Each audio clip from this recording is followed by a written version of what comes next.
Welcome, dirty peasants, to Wartwood Gazette, the Amphibia podcast.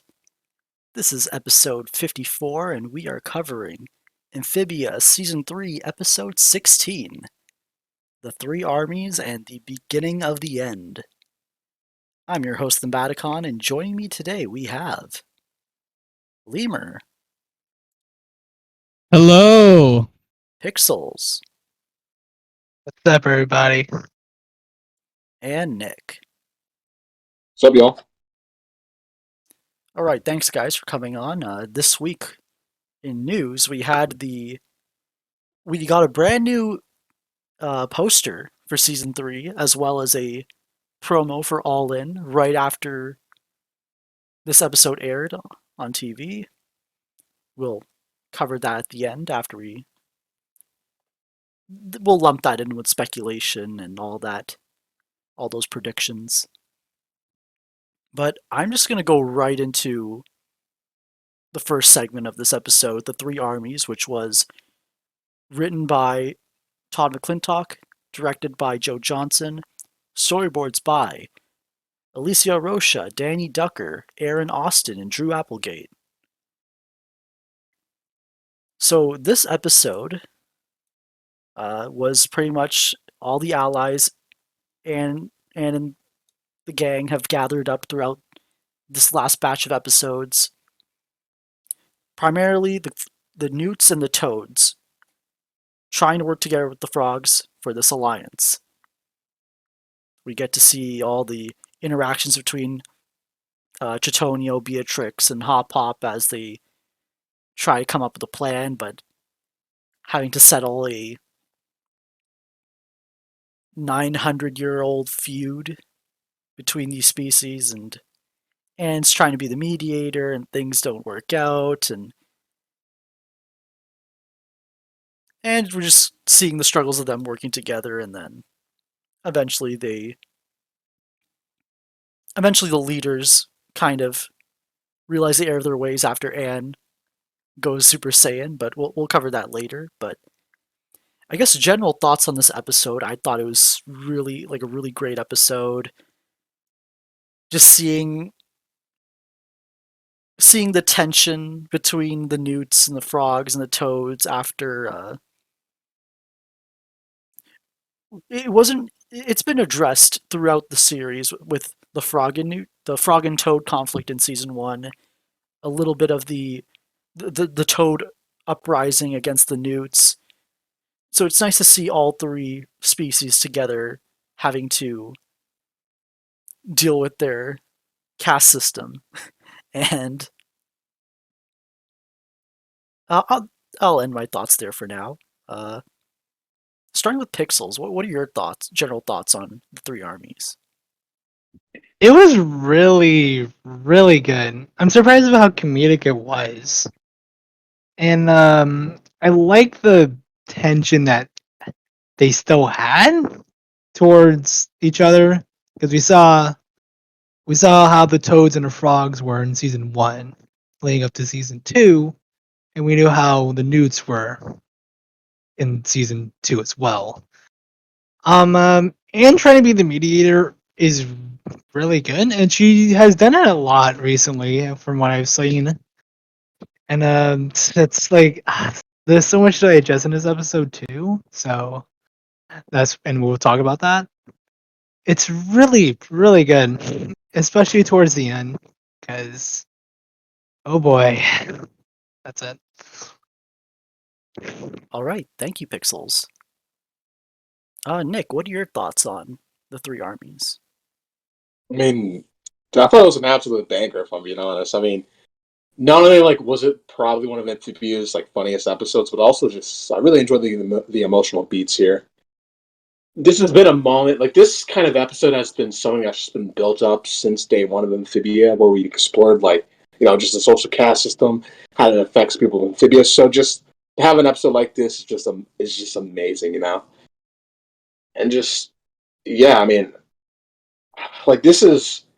I don't know, this all around this episode is just extremely satisfying. Not just from it feeling like it was built up from day one of the series, but also just the fact that in 3B we spent so much time like slowly building up this army and finally having it all together and having such good payoff is just really awesome to see. All right, thank you, Nick. Lemur, what are your thoughts on the Three Armies?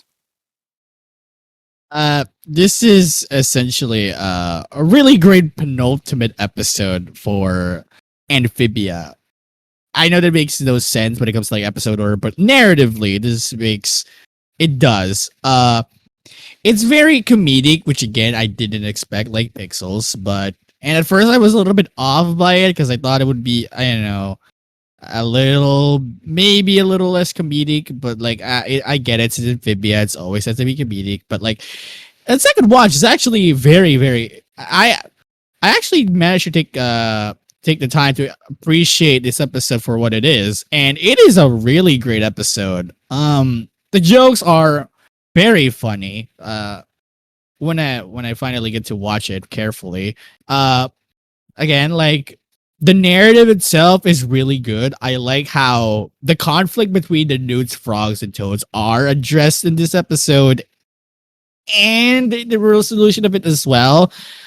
I also just like the story beats of it too, and how like the characters were written as well. We're probably gonna discuss it more deeply, like shortly, but yeah, overall, this is a very, very, very good episode that really sets up the final chapter of this story. All right, thank you, Lemur. So we'll get into the. There's no intro in this episode again, which is not surprising. But I think Matt mentioned that this episode was a little bit longer because of the beginning of the end, and I think it's only by a minute, but that's nice. And they actually released the first like 30 seconds of this episode as like a promo on Disney TVA's Twitter, where like you had like Sasha like giving like the briefing, and Anne mentions the the Toad Newt alliance, and that pretty much sucks all the life out of the room. And you see the and because Go on. I just love Polly's expression. Like, at least the planners aren't super. Like, the planners in Grime were there for most of like the alliance building, so it's not like Yeah. they're not like actively disagreeing with Anne. They're just annoyed that they have to do this. But I think the one character I think shouldn't be like Sprig had the opportunity to like work with both the Newts and the Toads, so he should be at least a little bit more open to the idea. Yeah. I was actually like a little like baffled by that, because I thought that by this point they probably like built enough, I guess, trust with like the Toads and Newts to the point that they're fine with working with the other amphibians, but apparently they're not. Like I get like the other the other citizens, but even then, like I thought they already knew the plan, but I guess back in Grime's pupil, it's only just Anne, Sasha, the planters, and Grime who knew about the plant, like the Frog, Newt, and Toad alliance, and the rest of the resistance hasn't learned about it yet. So I think that's the reason why. Yeah, I just think. Yeah, I guess it's. Oh, go ahead, Nick. Oh, go ahead. No, you got it though. I'll go after you. No, I didn't have much. It was just that like. I guess the plan, like at least Hop Hop, he was like still open to the idea. He was just like being kind of like bratty about. He was in the middle. I feel like he was in the middle of the situation too. He's weird. He was trying to say his opinion. He was trying to say his plan, but I kind of noticed that both the Newts and the Toads kind of look down at the frogs. Oh, I'm still talking about like the very first scene where like Hop Hop's just like yeah, talking about like the divide, but it's not like he's still complaining about it, but it's not like he's not like actively against it, like not act Right. no, Yeah, he's not, just no, he's just they're just bringing it up. Same with Grime. he's just too. wary about it. He's just wary about it. Yeah, like Grime Yeah, I just mean, interrupts him and slaps him in the face. Yeah. Yeah, no. Yeah, that was really funny.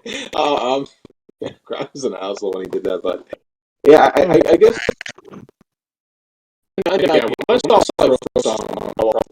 yeah, I was like thinking that like it's gonna be kind of weird that they're pissed off now by the idea of working together when they've been spending all this time building up the army. But yeah, I thought to myself, how they go about it is really gonna either make or break that, and I think they did a good job selling it because I feel like they're not annoyed. I feel like they can't accept the fact they need to work together to do this, but I think it's just I guess it's the idea of like having them come to them, having to be in the same space as them. I guess like they never really processed that idea, and that's why they're sort of pissed off here.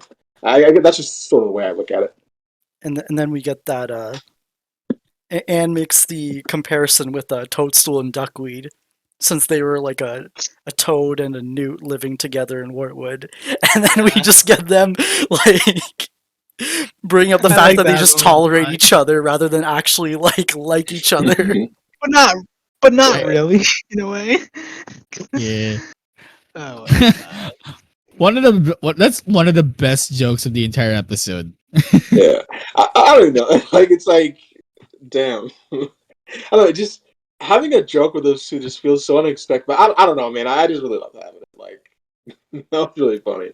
You need to have a buddy cop series, both of them.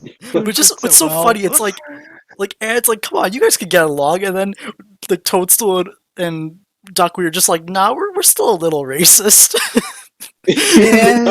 We still hate each other. I mean, That's basically this entire episode. It's just three groups of races being racist social with classes, each other. basically social class. Like we've known them since season 1. They've been with each other since season 1. And they're like, yeah, we kind of fucking hate each other, Anne. I mean, like seriously, still. Yeah, like we kind of hate each other, man. I don't know, man. It's just really funny because, like, yeah, they never really said anything about these two's relationship for the entire show. Then, like, we would just get one joke basically telling us how it is. Oh yeah, that's actually funny now that I think about it. Yeah, they never really brought that up until now. Ow. Yeah.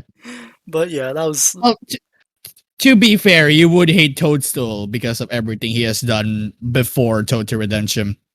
because greed Yeah. and capitalism. Yeah. And then like Sasha. I'm not wrong. Yeah, and then No, you're Sasha's like annoyed that like she brought like that they're all together and now they're not getting along, and she like Sasha's like getting annoyed. Me? Yeah, she starts like breathing and She was fuming. yeah, she's fuming. Everyone breathes, but yeah, she's about to like fume, and then Anne kind of like calms her down and brings up her role as like the mediator back home with the the music. The music, the band, like the band geeks or whatever, and then Yeah, like the track team and band geeks, and to put on. Was it a track? Oh, it was a track team. Yeah, over like lung control and yeah. I like how right before that we get like the math meme with Sasha. Oh yeah, they really did that.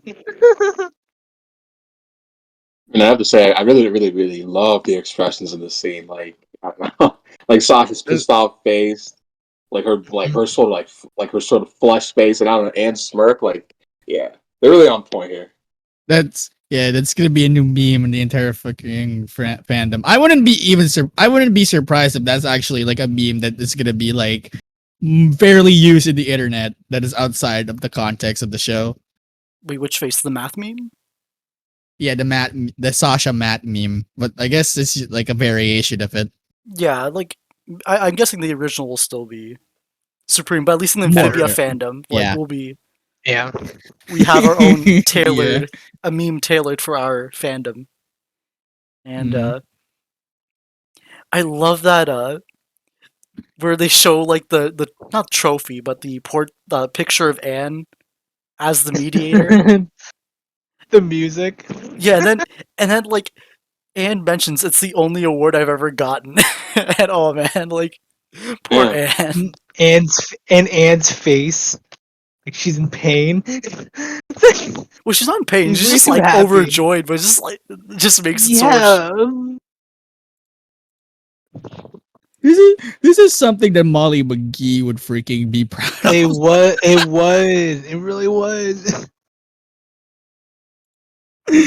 That's like a plot of the Molly McGee episode. I'm pretty sure. Oh yeah. Oh yeah. It would. And on that trophy wall, you can see like Sasha got an award for something. It's some kind of it just says athletic and it gets cut off and number one Mhm. student. Marcy's name is on that. Yeah, I just Wow. thought it was. I mean, I didn't know this trio was like. I guess how do I? Well, at least Sasha and Marcy were like successful. Like they have their own But little Anne. portrait on Yeah. whatever school wall this is. But that's interesting. it's pretty. I guess it does sort of match up to each of their respective strengths, right? Like I don't know, like athletic strength for Sasha. Like what do they say for Marcy? Like number one student. Yeah. That is a whip Yeah. for Marcy. Then like I don't know, just companionship, forming trust between people. That's just Ant's forte. But I mean, I don't know. It's still it's just they have like really big accomplishments that people would like congratulate them for. And you just have Anna over here, and it's just at least she's I don't know. At least she's photogenic. Like she's really in the moment right there. At least it's like it's another like seed from like the past that shows that yeah, Anne has the potential to really be like a person that unites other people. Yeah, like even though she's kind of like how do you describe Anne before Amphibia? I just call her a brat, pretty much. Yeah, like Yeah. I would call her a brat, but I don't want to be that mean. But yeah, that is the perfect term for her. But she wasn't that selfish either. Yeah. Anne was a character. Yes. Yes. She was A so character. She was a character before she became the character. She was character. She was character. Okay. Yeah, and then Toady comes in and mentions that the other armies have arrived, and then that's when we get that shot of like Beautiful. Tritonio's newts and Beatrix's toads entering Wartwood, and the welcome to Wartwood sign has been like damaged, so it just says welcome to war, and they all march up to the planter home, and yeah, that's when we get Beatrix and Beatrix immediately comes off and starts complaining about Tritonio because she didn't Yeah. agree to He's work a with newt. newts. I mean, I just want to say, like, when the hell was Tritonio's army that big, dude? Like, holy shit! I don't remember it being that big. Yeah, neither did I, but I guess Oh, Tritonio had like Yeah, that wasn't his crew. That's an army. yeah. I- Screw But it. I think, Let's see but I, it. but I think that most of them are like from the new army, from before the invasion with like what Andrias did. I kind of noticed the hood that they wore and how similar they were to the new guards.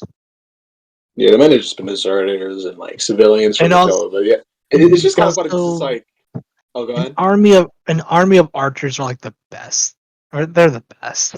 Hey, that's A facts. whole, yeah. I guess you can give a reason that Tritonio somehow convinced like these other like newts to join him for the cause because they're fighting back to take back Amphibia. I mean, Yeah. Tritonio is very charismatic. He would be able to like recruit an entire army by himself. He's confident. He has that confidence to be a leader too. Yeah, and I have a proposition for that later. Oh right, yeah, I know what you're talking about. Like Tritonio has that charm, and he comes up on that beetle that he stole last week, and uh, the one with like the weird mane. What?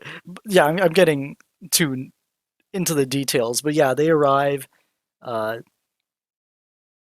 yeah, we get that Tritonio Beatrix banter, and then Hop Pop's trying to like be the mediator here, but then of course they Tritonio and Beatrix kind of bond over making fun of the frog over the frog there, and that's when Hop Pop kind of just that's when Hop Pop kind of like gives in to the temptation to make fun of them or to be racist to them. Yeah. Damn, you just love to see it, don't HP. you? I mean, but dude, I don't know. HP. I didn't even like register that like even Tertonia was bigger than the Hop Hop. Like I didn't realize how small he was Yeah. compared to these two. Like He's it was really very tiny. surprising. Pretty Yeah. tiny in a way. But damn, that's just I'm rewatching the scene right now. But yeah, they totally just tag team them. Like he was just trying to be the mediator, then they just shit on him automatically. But honestly, I did really enjoy Hop Hop standing up for himself, though. Even if this was against the whole purpose of them being here, you know what I mean? I just love that. Yeah. Yeah, and then when they all get HP. oh, go ahead, Lemur. I was gonna say HP fans once again having another dub in their freaking belt because HP is now the chosen leader of the freaking frogs. I mean, correct. We are us Hop Hop fans are celebrating this Joy. this expected win because of how Yes. great Hop Hop is as a character. Because of course we had season 1 where Hop Hop inspired a revolution, and then season 3 he's housing said revolution in his basement. So yeah, Mhm. I'm not surprised that Hop Hop has been uh uh the unspoken leader or the unanimous. It was decided unanimously that Hop Hop was the representative of the frogs, and I'm just so happy. I kind of wish the show brought it up why Hop Hop was the leader, but that's just me being a Hop Hop fan and just Yeah. wanting more. But Yeah. yeah, it's really nice to see Hop Hop be like, Maybe because of the amount of trust that the villagers had in him,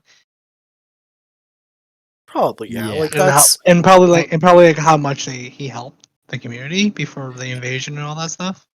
Yeah, and also let's be honest, like who else could it even be? like Croaker would be a pretty good rep, and Yeah. But like oh yeah, true, but like she's under Sasha and that's like an entirely different thing. Plus I think she's more into like the assassin stuff and like the mission stuff more than the diplomatic stuff, which HP is kind of good at. yeah, that's true. But yeah, Well, he's right here. He's just like a bunch of kids. I mean, his whole thing is about conflict resolution, right? He's that experience here. Yes. Yeah. yeah, I don't know, man. It's just he this raised a. second. Oh, go ahead, Nick. I was gonna say, yeah, this second half has just been really good at Hop Hop. I mean, geez, he just keeps coming in, sneaking in, getting his dubs, then jumping out. Like I don't know how he's been doing it, dude. Like it's it's been like this ever since Mother of Homes. Like he just keeps getting dubs. Yeah, just an episode goes by and the crew is just like, okay, yeah, we have Hop Pop. Just yep, Hop Pop's the key. Okay, that's great. Thank you, Hop Pop. Thank you for elevating this episode. You could rest now. But yeah, yeah, Hop Pop's great, and then we get that scene. So Anne, when Chitodio and Beatrix are kind of like about to leave, that's when Anne brings up that she can be the mediator between these species, and Tritonio and Beatrix like agree because they know they've met Anne, and that like their respect for Anne pretty much like keeps them there, and Yeah. She also makes that she fell out of the sky comment, but even though we know like she teleported in though. Yeah. Yeah. Yeah, she didn't. Probably Yeah, she she didn't fall out probably of the sky, right? teleported Yeah. from a distance. Yeah, she wasn't. Yeah, she didn't. Yeah, she didn't fall out of the sky, right? Like, yeah, that's not true, right? I'm forgetting how the intro. Yeah, works. because they just got teleported there in the ground. It's like in the intro, like she's literally just appeared in Amphibia. Although you could make the argument that the intro isn't actually canon. No, I think I Which, of guess they course, just you mean it in would. like a. They're not literal. Like Anne's not being literal with it, but Yeah. also like Yeah, okay. Yeah. isn't the prophecy like I just three stars from like come from like 3 stars come from above or think like 3 stars burning bright, coming from beyond or something. 3 stars. Yeah, so I three guess from stars burning beyond. bright, I don't know. That's just what my coming brain from beyond, related it coming from to. beyond to expel the night. Yeah. Yeah. So then I like how when Anne brings up herself as the mediator, we get the they flash the like picture of Anne's like achievement from back home like upside down. Sit down. And the music just Oh, I love that so much. Yeah, because they just want to like rub it into like the audience's face that like this isn't gonna end It's well. her. You know what's gonna happen, audience. Just giving you a heads up. Yeah, and then we get that really neat shot of I guess a squad of newts and toads entering the like resistance base.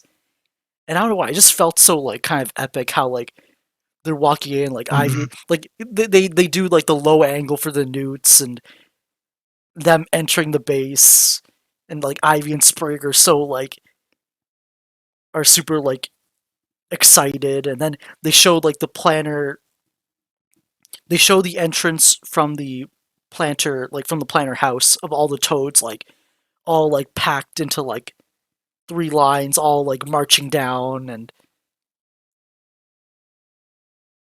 it's just like a nice moment to guess just to see like all these armies are coming all these people are coming together and Yeah. yeah Yeah, it's it just just a gives nice it a really epic feel. yeah and then we had like the weapon check scene where Polly. yeah Polly just like grabs Also, some guy's teeth and Polly. I mean, I think Here's your, oh, I go just ahead want to your say, I don't know how I malicious missed this the side. first time, but like, dude, Tritonio and Beatrix's, I don't know, what do I even call it, pets? Dude, they're being they're being me the Bessie. Like, I'm pretty sure Bessie just said hi to them, and they immediately roared at her. Right? oh yeah like Beatrix's spider and Tritonio's like beetle yeah they just like Yeah. Bessie just Yeah, tried they to just be nice immediately and these growl at Bessie. Yeah, yeah poor Bessie what'd she do to come deserve on. this Oh, Bessie. and yeah Polly they had the weapon check thing with Polly here so they would come back later which is nice and uh I forgot who said this but like it was like someone said Polly is like a toad in a frog body and I like how she just like grabs the guy's teeth and just runs off swinging and uh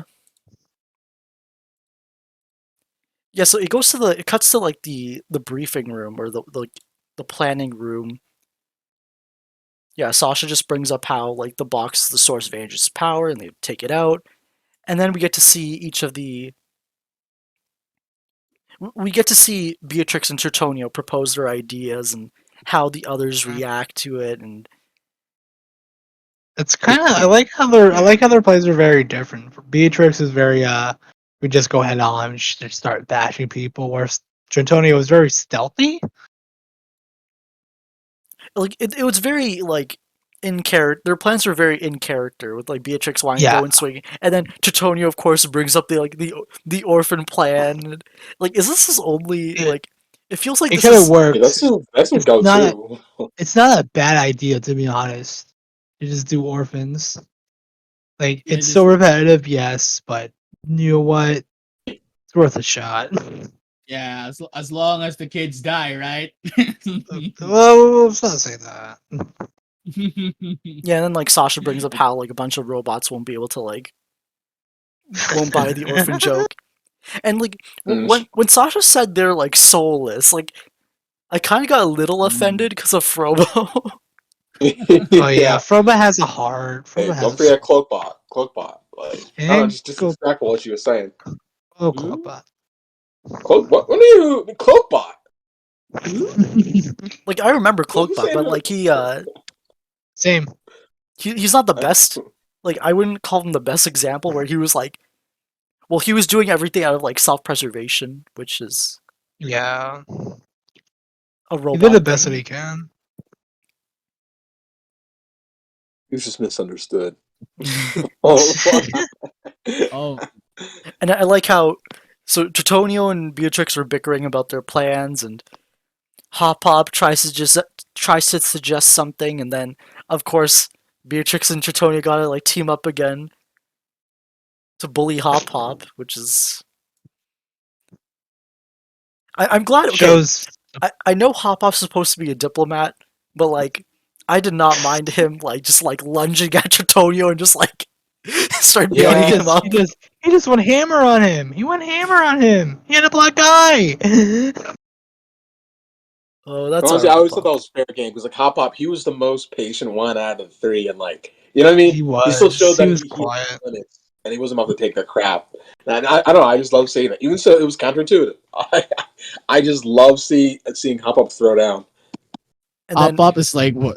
Hop Up is so old, and yet he gave Cretonio a freaking black eye. That It's the like man it's doesn't like that it's, the man doesn't mess around if he wants to. oh yeah. It's like what Tritonio said what before just got me cracking up. They're going to do a hoedown. That or something like that. So great.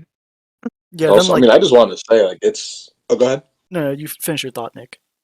I don't know. It's just crazy to have Tony in this room because like he basically went from like a one-off character near the end of season one to to literally one of the most important characters in 3D. Like, dude, like Yeah. that's a huge jump. Oh very. Cretonio had like 3 episode appearances, and now he's like becoming an important character. That's great. Yeah, same with Beatrix though. Yeah, same with Beatrix. Like she Like, showed up in like Barrel's Warhammer and I- True I think Colors. she's- I think Wait, was she in True Color? I I think we only was saw Bufar. Yeah, I only think we only saw. no, yeah, Oh, we okay. only saw Bufo. Yeah. Then I think she got a mention in Turning Point. Yeah. And then she showed up in Groundspeople. But like, I don't know, I just thought Tony has like the more impressive jump because she was like a Toad Lord, probably like one of the most like important lore aspects of the video. But then you just have Tritonio, who's just this one-off criminal, right? In this random episode called Combat Camp in season one, and now he's like leading one of the armies that's going to help save the world. Like that's just crazy, man. Like I just never imagined Tritonio that everyone had that kind of leap, but I'm just loving it. Yep. And yeah, so when they start fighting, Anne decides to try another method, which is like the trust exercises or the Team building. the team Team building building. exercises. So they try to do Oh, the God. The worst kind of exercises. like they try to do some kind of like pose thing It's fucking that eventually hands look so stupid. that eventually they It all was weird. Domino effect. yeah, the domino effect. Hey, is that a reference to last week's episode? Oh my god.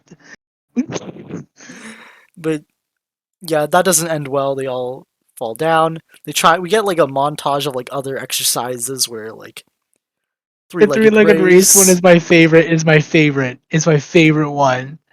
The newt, like one of the toads stepped on the newt's tail. This newt screeched like crazy. And then Tony was like this other one, and Tony was Tony was such in shock and trauma by the end of it, and the Toad just Yeah, football touchdown on Tony. Yeah, and like it's like it hits Sasha, and Oh my god. where does the I'm trying to look for the montage that led to like the the snowball.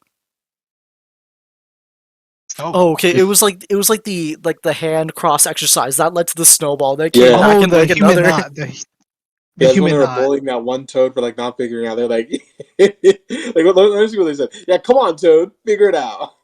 Like, damn. Yeah, and then that Toad just automatically gives up and just starts swinging them around. Holy He just threw him. Yeah.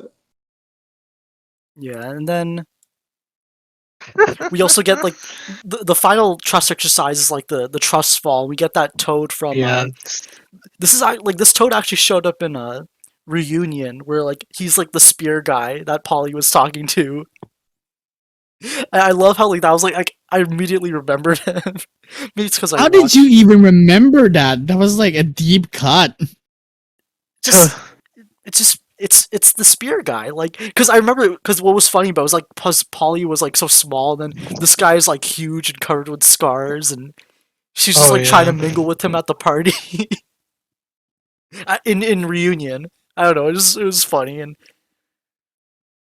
but then of course like he starts the exercise too early, everyone claps under him, and then eventually he gives like another noodle wedgie, and then that's when the fight breaks out. Yeah, one of the nudes exploded by a push. I don't know how that works in life, but okay. Yeah, Amphibia just likes random explosions.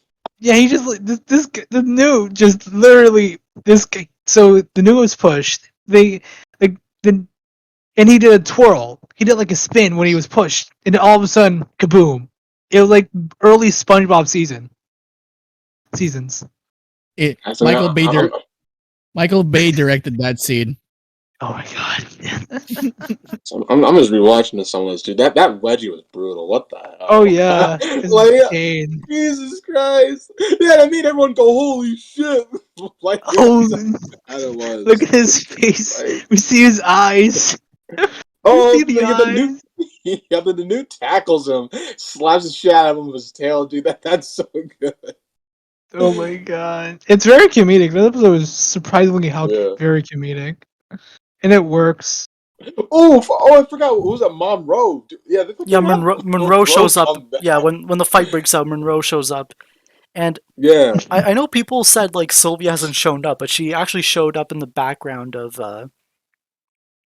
Spivey with Hop Hop. Spivey. Yes. And really? And same thing with Monroe. It's just we see a close up of him. He finally decided. Monroe again? He's the blue frog that Hop Hop fought against in Oh, okay, yeah, I remember now. Yeah, like when Hop Hop embarrassed him so badly that like Monroe like shimmied off for like 2 seasons. yeah, he never showed his face again for 2 seasons. Like, yeah. Oh god. Yeah, and then the fight breaks out. I think Anne mentions like, oh, at least they don't have their weapons, and then that's when someone say weapons? Yeah, and then Polly's just like handing out weapons like what was the saying? What was the saying? Take a weapon, leave a body. Exactly. That was such a good saying. No, that's Polly. You are just a little polywad. She is true. Like, come on, Polly's chaotic neutral, man. Like she doesn't give a fuck, bro. Like, she she's like a rebellion to save the world. I don't care. This cool fight's happening. I'm gonna help with that. Yeah, and then everyone grabs their weapons. Everyone's on their respective sides, and they all decide they all are prepared to like just fight it out again. And man. That's when Anne loses. That's when Anne loses her patience and goes Super Saiyan on them. And this is actually, I believe, this is the second time Anne's like actually had her like, because like we see Anne power up, but like this is the second time the blue hair showed up, and it's only happened in 2 colors. Mhm. So yeah, I was Which is surprised. surprising. Yeah, I was surprised that it was that like she was unleashing that much of her power. She got So, pissed off by the amphibians so much that she actually went full on Super Saiyan. I just told him to get your shit together. Because unless you don't work together, Andrias is gonna win. Or unless she actually did. Oh wait, never mind. Yeah, it's the blue hair. I thought it was like the sticks and leaves that are like growing that made her full on Super Saiyan, but it was the blue hair. Never mind. Yeah, I think, but the sticks and leaves did come too. yeah, they still grew. Yeah, I remember in 3A, it's just like the blue, like the blue glow, not the hair. I just Right. I don't think Yeah, I don't know. It's just really awesome to have this form back, and I know like damn, I mean, this pretty much does confirm like what sort of point Anne is at in 3D, right? Just the fact that she's able to fully pull this form out like it's nothing. Like she did this intentionally. Like sure, like she needed like the emotional trigger, but dude, come on, like she basically whipped out that form like it was nothing. Yeah, she didn't tire out as badly as last time. Yeah, So Like she was still like she didn't black out. She was like still good enough it to was a walk. little bit unstable. Yeah, Yeah, I like how like she pretty much did some sort of like blast that like similar to Escape to Amphibia, where she just like like a shockwave. yeah, shockwave Mhm. pushes everyone back, and I don't think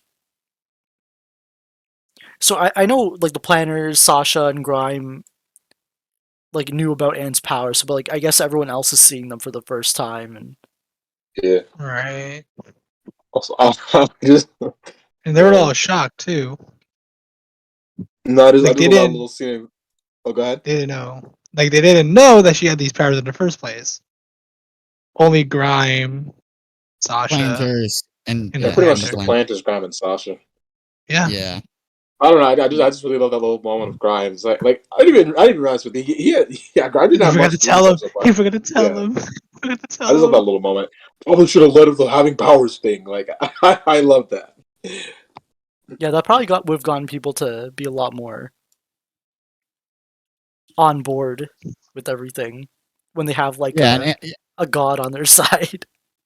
Yeah, yeah. pretty much. Like Plus, they're just looking at her in like awe, right? Like this is a god to them. Like just this anime powers, Rob. Like they don't have anything yeah, like that in Amphibia. yeah, like plus, and did like a speech or something. Mhm. Yeah, then we Honestly, get imagine they didn't even like hear anything she said. They weren't even paying attention. They're just in awe to the flying They blue were haired just girl. intimidating. They were just intimidating at that Like, point. the flying hummus. Uh,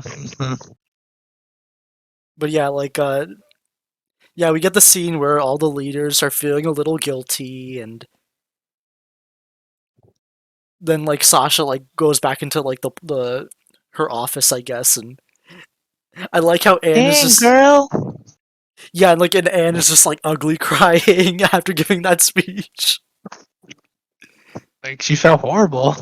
She did everything that she could. I do appreciate a lot about how Sasha and Anne have really reconciled to the point that they're like treating Oh each other yeah. as like best buds again. Like I do Mhm. appreciate that a lot. And also I Sasha is so based to call her friends like her like with their last names, like calling her Boonchoy, because that's great. I guess I do that a lot.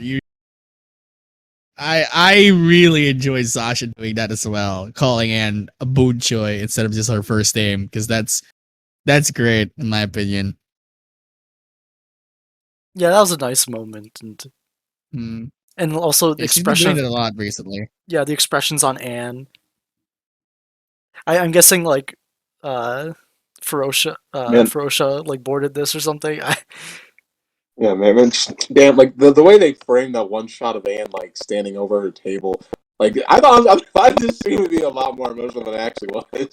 Yeah, I It's just thought Anne ugly crying. yeah, I thought she'd just be like annoyed or angry, but I guess that was like But then intentional. yeah, yeah. Then the spell gets immediately broken as soon as we see her face.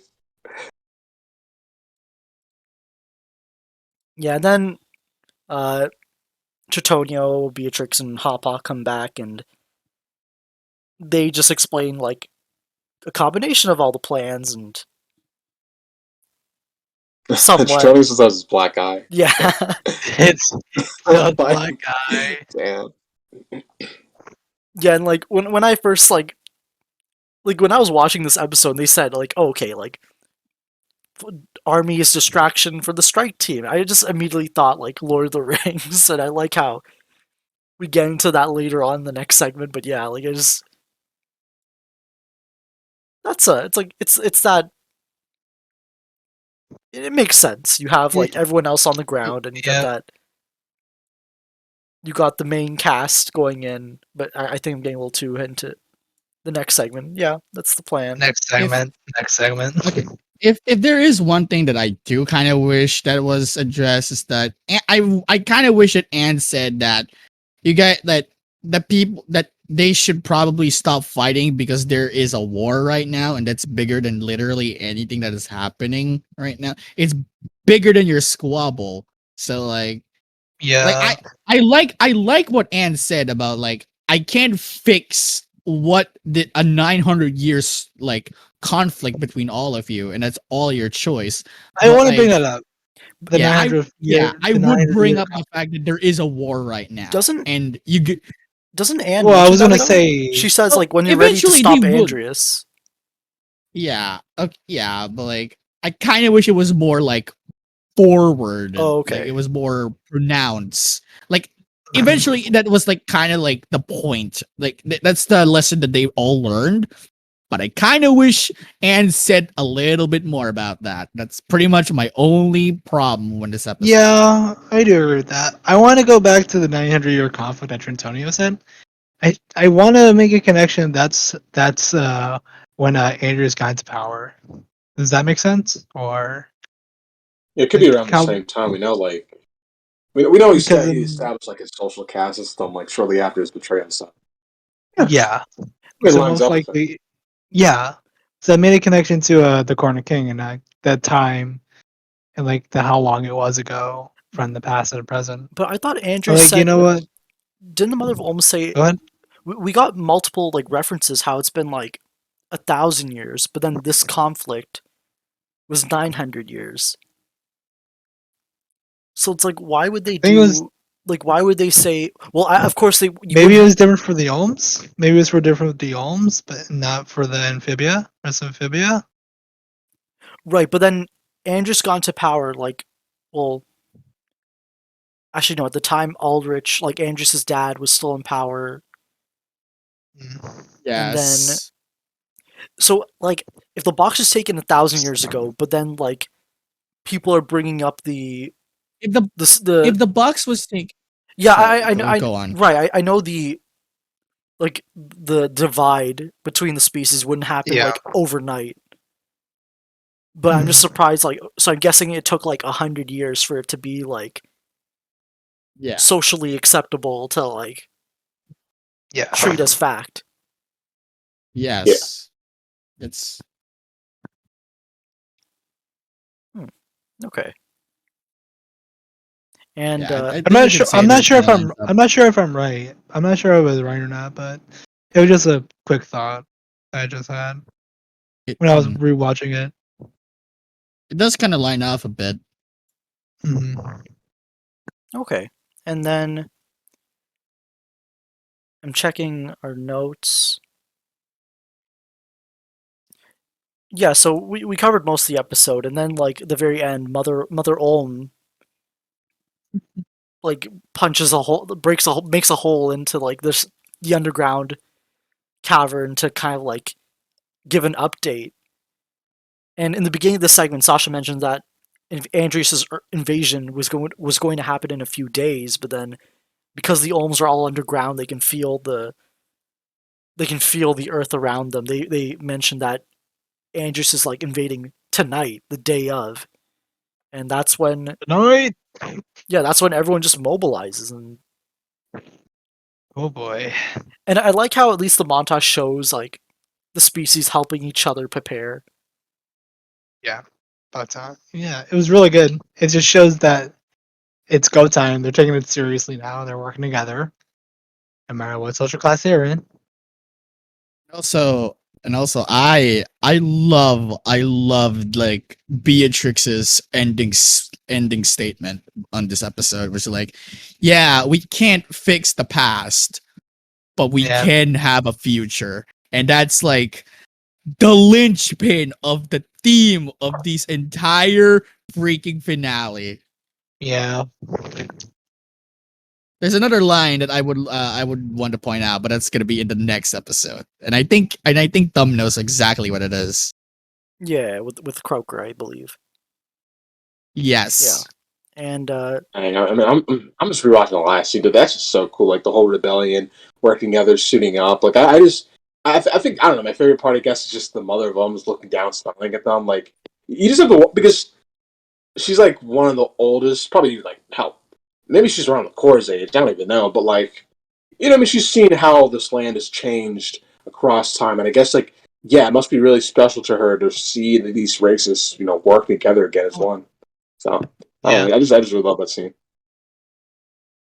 yeah, definitely. Yeah, and we know God, the mother of Olms is like the yeah, she's like this like sweet old lady watching all these kids like Basically. but dude, damn! I mean, see, this is why it was so worth it for 3B to slowly build up this army. Like, I don't know, just Yeah. having them all together do this. This is so fucking cool, right? Like, they could have just skipped all this. They could have just been like, oh, yeah, we have this army. Let's just spend one episode to make sure they work. No, nah. They built this thing up slowly over multiple episodes, and this suit up scene is just really, really, really fucking cool. It also took its time too with bringing back recurring characters like Jeremy, our boy Jeremy. yeah, Right? we'll get to that. That's where Who's Jeremy? You don't you dare say that. how do I kick Lemur? Here it This Don't is. is the tap house. me real quick. Ooh, yeah, just Oh for my adding God, the timeout feature. Let me use that. Oh, whoops! I clicked the ban button. Okay, but I think we covered everything, and God damn it. Okay. I deserve that. we covered everything in the Three Armies. So I guess before we go on to the next segment, I guess Pixels, any final thoughts on the Three Armies? No, I like how they portrayed the social classes still. Like this is what class is, and like how it depends on people. The ending was really good. Just shows the whole bunch of unity. I feel like that's a good word to describe this whole episode. Unity is working together, and now it's on like Donkey Kong, right? Into the final battle. So excited. All right, thank you, Whew. Pixels. Lemur, final thoughts on this episode? Yeah, I don't really have a lot to say, but like Three Armies is a very, very, very good episode. I enjoyed a lot of it, and it's like I said, it's like the perfect penultimate episode to what is eventually going to be the biggest challenge of our story. And like I said, there's nothing more that there's nothing else in the entire world that can unite a nation as a war. And there and we're seeing it right now that for the first time in over 900 years, Amphibia is united as one, and they're gonna they're gonna be they're ready for it, and I'm very excited. All right, thank you, Lemur. Nick, final thoughts on the Three Armies? I mean, like I said, like this episode just really, really, really, really feels rewarding. Like to slowly go through all these episodes of them slowly recruiting people for the war, meeting old adversaries, and making them into allies. Dude, like they have it all here. It was really fucking awesome. So, yeah, I don't know. I'm just excited for more shit we'll do with them. All right, thank you, Nick. And yeah, I really like this last fun segment where it's like everyone's together.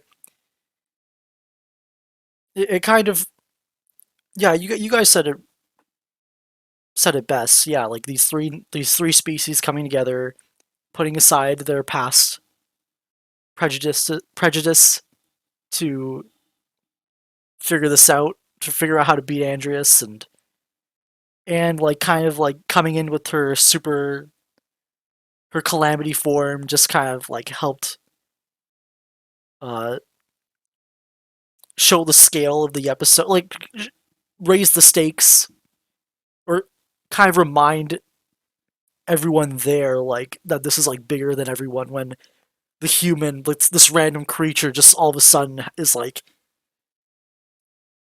has these kind of powers. Just it kind of helps all like the people. It helps all the it helps everyone kind of realize that there's something like bigger going on when you have this like mystical element like thrown in. But yeah, that's my thoughts. That's the Three Armies, and we can Now, we can get and started. now, Oh man, here comes the big Yeah, one. like Yeah. we have. it's in the name. Yep, we have the beginning of the end, and I don't want it to end. it doesn't matter what you want, Pixels, but yeah. So the beginning of the end was directed by Jen Strickland, written by Adam Colas, and storyboards by, I gotta breathe in for this, Cassie Zwart, Inbal Breda, Jen Strickland, Anna Lencioni, and Matt Brawley. Lots of people. A lot of people, yeah. So Yes, ladies and gentlemen, you did not hear it wrong. Matt Bradley is back for this episode. yeah, Oh. we need to see, like, I'm guessing he didn't board like too many scenes, since there's like it's the work split up between so many, and Cassie's Ward and Inbal Bread are probably like the main borders on this. But Yeah. yeah, I'm just happy that um this crew member Matt Brawley, like his previous, like the previous episode he boarded on was Grubhog Day, so it's nice to see him moving up on the scale of these episodes, Was it really Groundhog Day? It's the only Yep. episode he has ever boarded. or at least Aw, I credited. don't even Nice. blame him because, like, the way he describes having to board for Gravity Falls, he acts like it was hell, like it was practically traumatized. So, honestly, that bit bored for this episode probably gave him some PTSD. Didn't it? It's worth it though, because this episode is it's something else. Right, and It's very different. yeah, this episode starts off with like it starts off with a flashback with the girls back home, so you know it's gonna be You know it's going to the flashback. like, I'm not gonna give a brief like recap of this episode because like So much to I know digest. we'll have to start off with the flashback, of course, with I Sleepover. believe a sleepover at Anne's house, and Yes. they're watching Marcy's favorite movie, Where the the Warlocks. War of the Warlocks, and yeah, like Marcy, like Sasha and Anne aren't too interested in the movie, and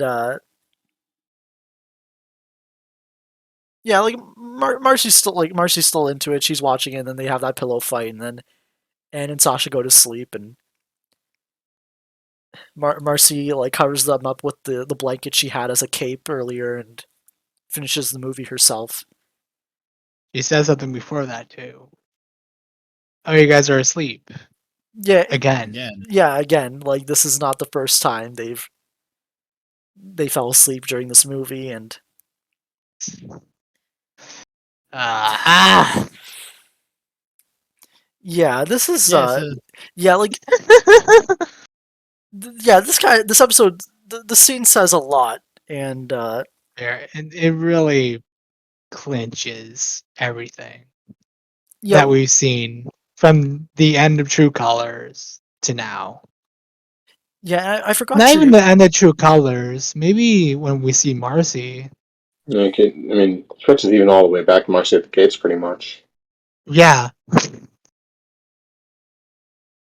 I guess before we continue, I guess I should ask you guys for your thoughts on the episode. Um,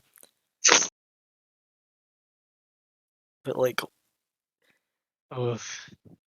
I know I don't want to go too long on. I don't want us to go too long discussing or just our general thoughts. I guess Pixels, just quick thoughts on this episode.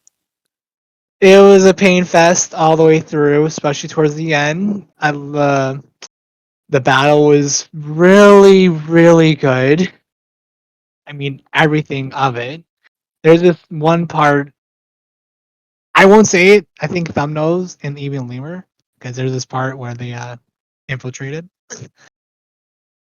It's just there's so much that I digest in this episode that I wrote down notes for it. So it's a really this is like the beginning of the end. This is like the start of the 3-part finale, and it's a damn good start for it. All right, thank you, Pixels. Nick, what are your thoughts on your general thoughts on this episode? Which is really good, and that's as far as I'm going. All right, thank you, Nick. Wow. Lemur, general thoughts on beginning of the end. Keep it brief, please. Well, I guess he's AFK, but we'll get back to him later. Yeah, he was breathing in and going on like a 10-minute rant about it. Yeah, you see our reactions. The audience, you see our reactions to this. Like, there's a lot to talk about in this episode. Yeah, like so, like true. It's like True Colors-esque in a way. Yeah, that's a fair comparison, especially when this is just like the opening act Beginning of this finale, and mm-hmm. But yeah, like the flat. I know Matt has mentioned that like when he does this kind of like flashback episodes, like kind of to show like the conflict of this episode, or like what the focus is a little bit, and it's kind of the I get so the purpose of this flashback scene was to show that Anne and Sasha were a little bit that Marcy felt a little bit alone in her interests, and she doesn't really Very cooped up. Yeah, and she still she tries to, like, you can see Marcy for a brief moment, like you can see those like moments of like disappointment, but she kind of like distracts herself with other stuff such as like the movie itself, and Mm-hmm. it's like Jesus. Yeah, it's not like Yeah, I'm just rewatching. Yeah, that's just damn. Yeah, this seems really mean to her. Man, I mean, she's been taking. I'm sorry, man, but she's just been taking L's in the True Colors like that far. Bro, she was. She really was. Yeah, I don't know. I mean, She needs a hug. She better get the biggest hug by the end of this. Ugh. Yeah, I still don't even know what to completely make of this scene. I mean, it's like it was very surprising to have it. I guess I never really expected we'd be getting like any flashbacks at this point, like any like sort of things put in to add depth to the relationship. But like, yeah, having this now, I really do appreciate it because it does give us some, those Sasha, the Sasha. I don't care. I say Sasha Artsy dynamics that people were craving for the longest time. When we got that here, we get more insight as to how Anne might have actually mistreated Mark. Like I didn't expect it either. Like I didn't even. I just got used to the idea that Anne was just this big underdog when it came to the trio, and it was her submissiveness that sort of made like Marcy and Sasha worse themselves. But just the idea that like she kind of like she had her own way to screw over Marcy too. Like it's just really interesting. it's like I was kind of expecting more flashbacks. I was expecting Same. something like the day of, but yeah, we just get like a different point in time, and it's like every time we get one of these flashbacks, it's just everything becomes I do find it interesting that the flashback was a sleepover because what happened? There was another episode in Amphibia season 2 with Marcy and Anne having a sleepover, and it kind of like, you know, Yeah, sleepover than all sleepovers. yeah, it kind of like revealed a lot too, Yeah, because leading up to True Colors. yeah, because it's. I mean, that episode just. I don't know, because I know there's like the whole thing with Sasha there, right? Like Sasha was the one always leading their sleepovers, the one who's Yeah. always in charge of them, saying like, she made the whole rule that you absolutely cannot fall asleep, right? And like, oh man, they were just good over Marcy here. Like she falls asleep while they're watching a movie at a Oh sleepover. man. Oh man, dude. I don't know, dude. This damn, like just poor Marcy. Oh, and Jesus. just minor detail, Sasha has like a shirt that says "Girl Boss." Yeah, I Yes, noticed. Yeah. yes, I love that. God, there's so much fan art It's just Yeah, like I don't this know. I mean, episode. this is a very, very, very interesting scene for the trio. I mean, I don't know, dude. Like if there's such, like, there are three complex and really, really interesting and really relatable characters, and I feel like, kind of right, like the discourse on this. Everyone might have like a different opinion, but I also just love that because it just shows how good of a job they did just making these three. Right, like you give them one scene that just adds some depth to it, like some questionable depth to the relationship, and like suddenly you start this huge fire where everyone's just jumping in, popping off of like their interpretation of it. I love to see it. Like while some might be going too extreme with their takes, in my opinion, like I still just love seeing that passion that just comes from this. yeah, it's like Yeah. every one of these flashbacks, it becomes like It means something. Yeah. It means something. it just makes everything like increasingly more like complicated. Like, And yeah. and like you said, Nick, I like that. It makes because like I like Anne's my favorite of the trio, and like it's nice to see like her not being the I guess the underdog. I'm used to that, and even throughout like this isn't really. I know to some people it might seem like a big shock of like Anne's kind of like Anne and Sasha's like how Anne and Sasha treat Marcy's interests, but it's throughout the series you can kind of see that Mm. kind of like I don't want to say lack of communication, just that Like that disinterest. yeah, that you can see that disinterest Yeah. with like I know like I'm not don't Distancing. yeah Distancing. don't treat this as like a huge thing, but like you had the Right. text with Sasha and Marcy the day of with the ladybug, and then Mhm. you also had Marcy at the gates where like Anne doesn't remember like something Marcy talked about one time, which is like it's not like it's not a terrible thing for People Anne and forget. Sasha. It's not like Well, subs. Yeah. yeah, you can't blame them for that kind of stuff. It's not. It's just some things are more important to you like yourself than they are for others, and that's just something that's been like a major issue with this trio trying to I guess find a balance with that and how they react with that and how they internalize that in a way, and especially with Marcy there's like this I don't want to get too heavy, but it's like she feels that distance, Yeah. and then with Sasha it's like when Sasha found out about Marcy and Anne getting along without her, like that when Sasha felt that distance, that caused her to react in a negative way, and Anne had the planner, so she was fine. But no, I shouldn't say that. Like Anne,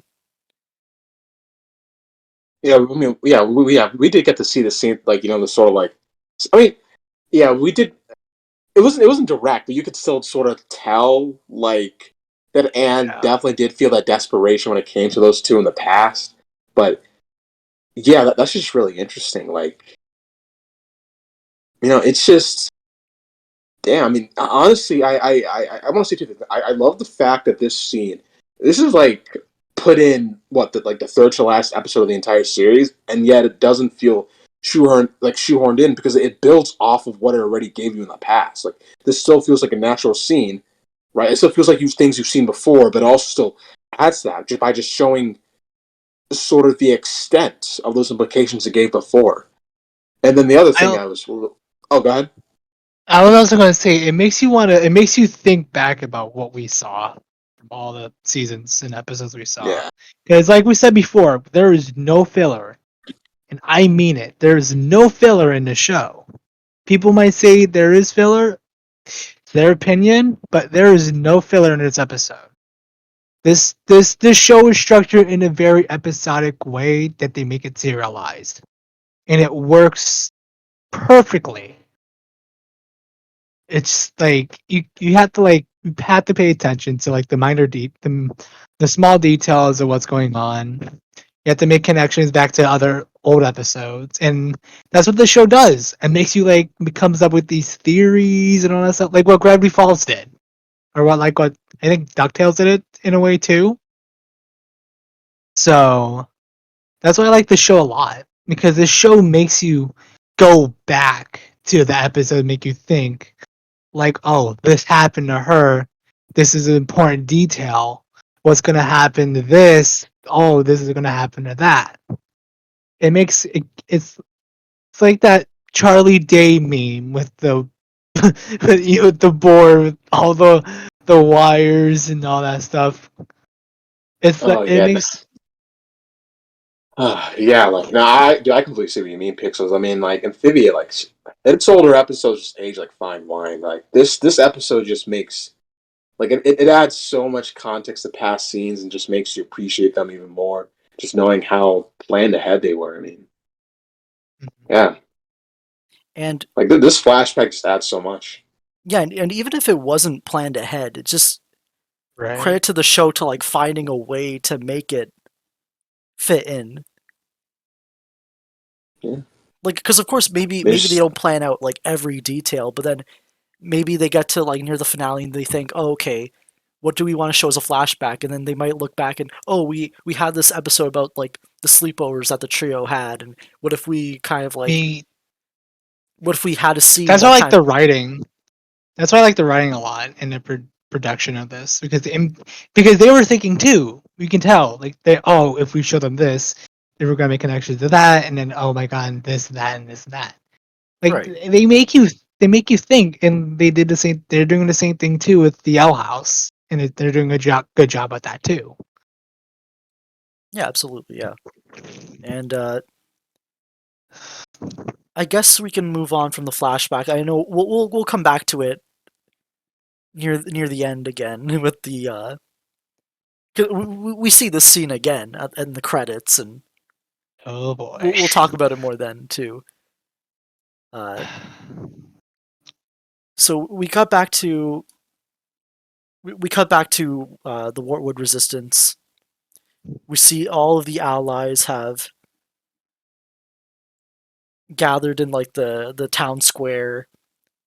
We see the caterpillar. Wait, I was gonna say like caterpillar, but they're actual cats. So I was when I was searching up the name, it's a Killapillar. I'm like, that makes no sense. I just called them Domino Twos. I think that's a good name for him. I guess I'm not even sure. I think it was like the coastal killer moths, and well, actually, I'm not sure. Something like The that. the caterpillars, the dominoes. We get to see like Yeah. we see a couple of olms. Killamots. Oh, hi, Lemur. Welcome back. Okay, Hi Lemur. We there. just started the end of the flashback, so we can go back to the flashback episode. Give your Quick thoughts. thoughts on it, but Brief. yeah, your version of brief. Don't worry. Wow. Okay. I mean, I don't know. I was looking forward to breaking it down more deeply, but things We are. happen. So I I guess we could. I guess I could just skip that. No, it's You fine. know, I So mean, we still got an ending title sequence, so if you want to see get anything more, like you have that too. Yeah. I yeah, I guess. kind of cut it off midway. So, but yeah, like Yeah. back with the Resistance, the plan is, Croker, Beatrix, and Tritonio will lead the main assault on the castle, or at least on Andrias's forces. Meanwhile, Sasha and Grime the Planners are gonna go sneak in the back and grab the music box. And hopefully, by taking away the main source of power, they have a better shot at defeating Andrias. That's the plan. Uh, we also get that we get that wedgie joke that Anne makes about Andrias, and apparently Polly is Anne's like speechwriter. Smug Polly. Yeah, her expression there too. Smug. It was such a smug Polly. It was smug. I love it. Yeah, I love that. I wrote that line. Then, like, what did Hop Hop say? Like, of course you did. Of course Oh, you really? did. Couldn't tell. Ah, man. That's just that's such a sweet little moment. Like I'm I imagining was a Polly. Oh, go ahead, Lemur. I was gonna say like I was a little miffed with Anne's speech because like what the heck? That's your speech? Really? A wedgie? You're gonna give evil a wedgie? Like that's so out of character from Anne. And then like one dialogue later, it's like, oh, it's Paul. Of course, it's freaking Polly. Why is she letting Polly write her speech? Well, I mean, the crowd loved it, so like Polly knows how to. Like I'm Yeah, imagining Polly's like many. Polly with her like little tiny glasses that she had in Escaped Amphibia, like writing up a speech and like coaching Anne on how to perform. Yeah, Polly's probably the most intelligent planter, right? Like, yeah, she's like the Yeah, most yeah, she intelligent member of is. the family. Like, Yeah, she understands robotics, like by a fluently. long Like, understood shot. Yeah. Thai in like what 2 days? Like, she fucking she became fluent in Thai in like a couple of weeks, dude. Like, Polly is damn. Polly has like a lot of talents, and I think about it, right? So, Yeah. the Yeah. speech writing's just one of them. I think ever Yeah. since she got her legs, she just got more confident. And like Yeah, is more it's better. the legs not having legs have hold her back, and Oh now that she yeah. has legs, yeah, she can finally unleash her true potential. Definitely, yeah. And so while that's happening, so they get prepared to head out. Uh, Sasha wants to ride with Anne to like the battle so she can talk to her, and Grime brings up how like he had a playlist ready. Playlist. I'm so Oh, proud of Grime. right. God, Same. Dude, you just love he this went shit. he went from this like battle tested hardened Toad Lord to like a chill grandpa, and I'm just so it's so How you doing, great. fellow kids? It's God. just damn. I don't know, man. It's just it's nice. Like, I don't know how else to describe it. Like I don't know, just seeing him go from like this tope. I don't know. This I don't even know. I don't even know what to say, dude. This seems just awesome. Uh, Sasha did a lot of good things for Grime, so it's gonna be heartbroken. Anna and the Planter separating. What the fuck, Sasha and Grime? Yeah, Yeah, I'll be. they had a great bond. Yeah, And remember the letters and for like a little Christmas, there were two of them. yeah, yeah. Yeah, and then Uh, yeah, so Grime shows off the playlist. Sasha's proud. The army heads out, and this is why. Okay, I just want to get this out of the way. Like my teeny tiny gripe with this episode is that like we know the battle happens at like Newtopia or where it used to be, and Yeah. Oh my god. yeah, Yeah. and Andrews was supposed to like Andrews was planning to attack that same day. So somehow they all got from Frog Valley to Newtopia, which originally was like a 4-week trip, happened in like. But now it's like Hey, 10 minutes. A Let- 10-minute let- walk. let's try just not to think say- about it. let's try just not to say think that about the it. Ohms. Let's just say that the Ohms found a shortcut to Newtopia, and then they went there in that shortcut, and now they're in Newtopia. Actually, that makes a lot of sense. Natural That makes a lot of copium, bro. sense. But Really got in to a have day, natural though, copium. Like, how- like I It know must there have could been, be a like, shortcut, but running. like how short is that cut? Like to get it. I don't know. I guess like 4 hours. Because I know, like, for the map of Amphibia, like, originally the planners and Anne, they Well, traveled like kind well, of the in a, thing- they traveled in like not, they couldn't travel in a straight line. They had to go like a little bit around. But like, Yeah. even because if of the there's a, mountains. There are also aerial views too. but even if there was like And a probably way some of to them are on. directly get to Newtopia, it's like that was like that's mad convenient for them. But like, It is, but it's not really the most important thing. like Yeah, Britton unfortunately takes his episode from a 10 out of 10 to 0 out of 10. Oh my fucking god. like Calm down. it's just that thing about like, for the sake of the plot, they had to like shrink the travel time, and at least with Joe Sparrow, that was like a little bit more of a Help, I guess. acceptable. It was easier for us. It was easier for me to rationalize like how quick everything Yeah, it's was. believable. But yeah, like everyone traveling on Yeah. foot to Newtopia in less than a day. You It's know, like like how long it took. Yeah, again, it's like, it's a little too like convenient, but We're know, real nitpicky with this, I guess. Holy it's a crap. nitpick. It's a nitpick. yeah, it's just Maybe were there like spies? Didn't they have like spies in the resistance? Like looking at maybe they found like shortcuts, maybe, but that I guess. but like Yeah, that's But the then again, Ohms, how long is the shortcut? yeah. But maybe I actually don't know. Wow. I think Wow. the Holy only crap. I feel like maybe it would have bothered me less if they had Andrias in like preparing to attack Earth in Frog Valley just for its resources. But Yeah. I'm guessing they went with Newtopia because it's like an open area and Yeah. it's More easier, resources there. Yeah, it's more cover to ground. it's easier for it was easier to anim, like they already had that like empty, like low shallow water area like already designed, so they could just like bring everyone to Newtopia instead. And Hmm. if they had just like another like empty lot of land that Andrias was amassing his forces near Frog Valley, then maybe it would have been easier for me to like accept this like this huge movement. But Let's just say that Mother Olm just found a shortcut, and then they used that shortcut.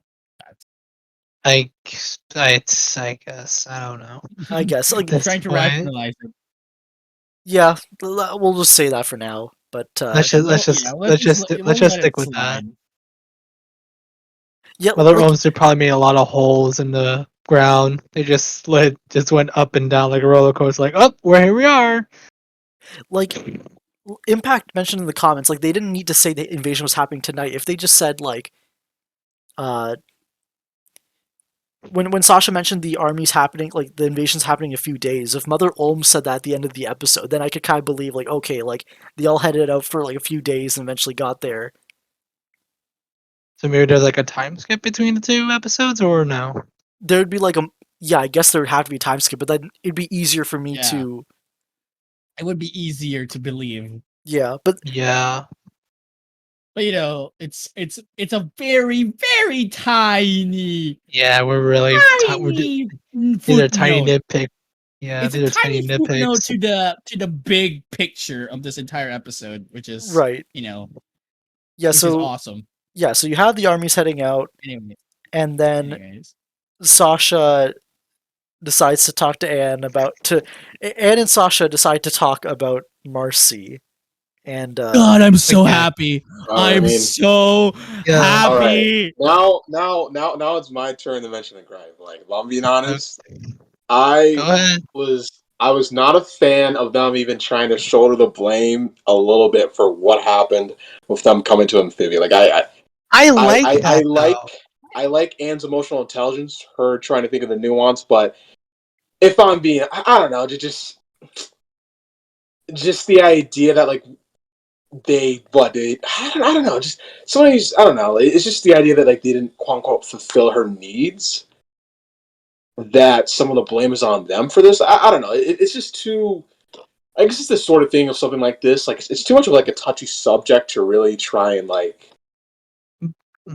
I But guess, I I don't like know. that they have I like they have different opinions on what happened, like the reasons we're here. Like Sasha, like why would she do this? Can't trust her anymore. And I was like, yeah, but she's our friend at the end of the day. We have to help her no matter what. We saw what happened to her. We want her to be happy.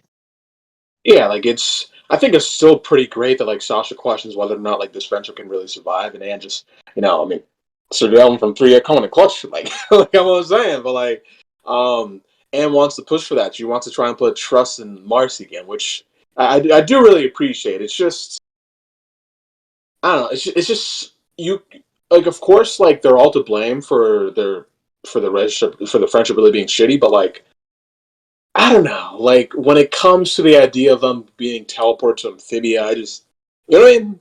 Like I just don't think that's on Anne and Sasha at all. If I'm being honest. To be fair, okay, yeah, you're right. Like that's entirely Marcy's idea. But I feel like wait. I'm trying to like form like like a statement to like follow up what you're talking about, but like it's not coming together yet. But like I hmm, guess you could say that sorry, I'm a loss for now. Like I'm just trying to think. you like we could say that maybe if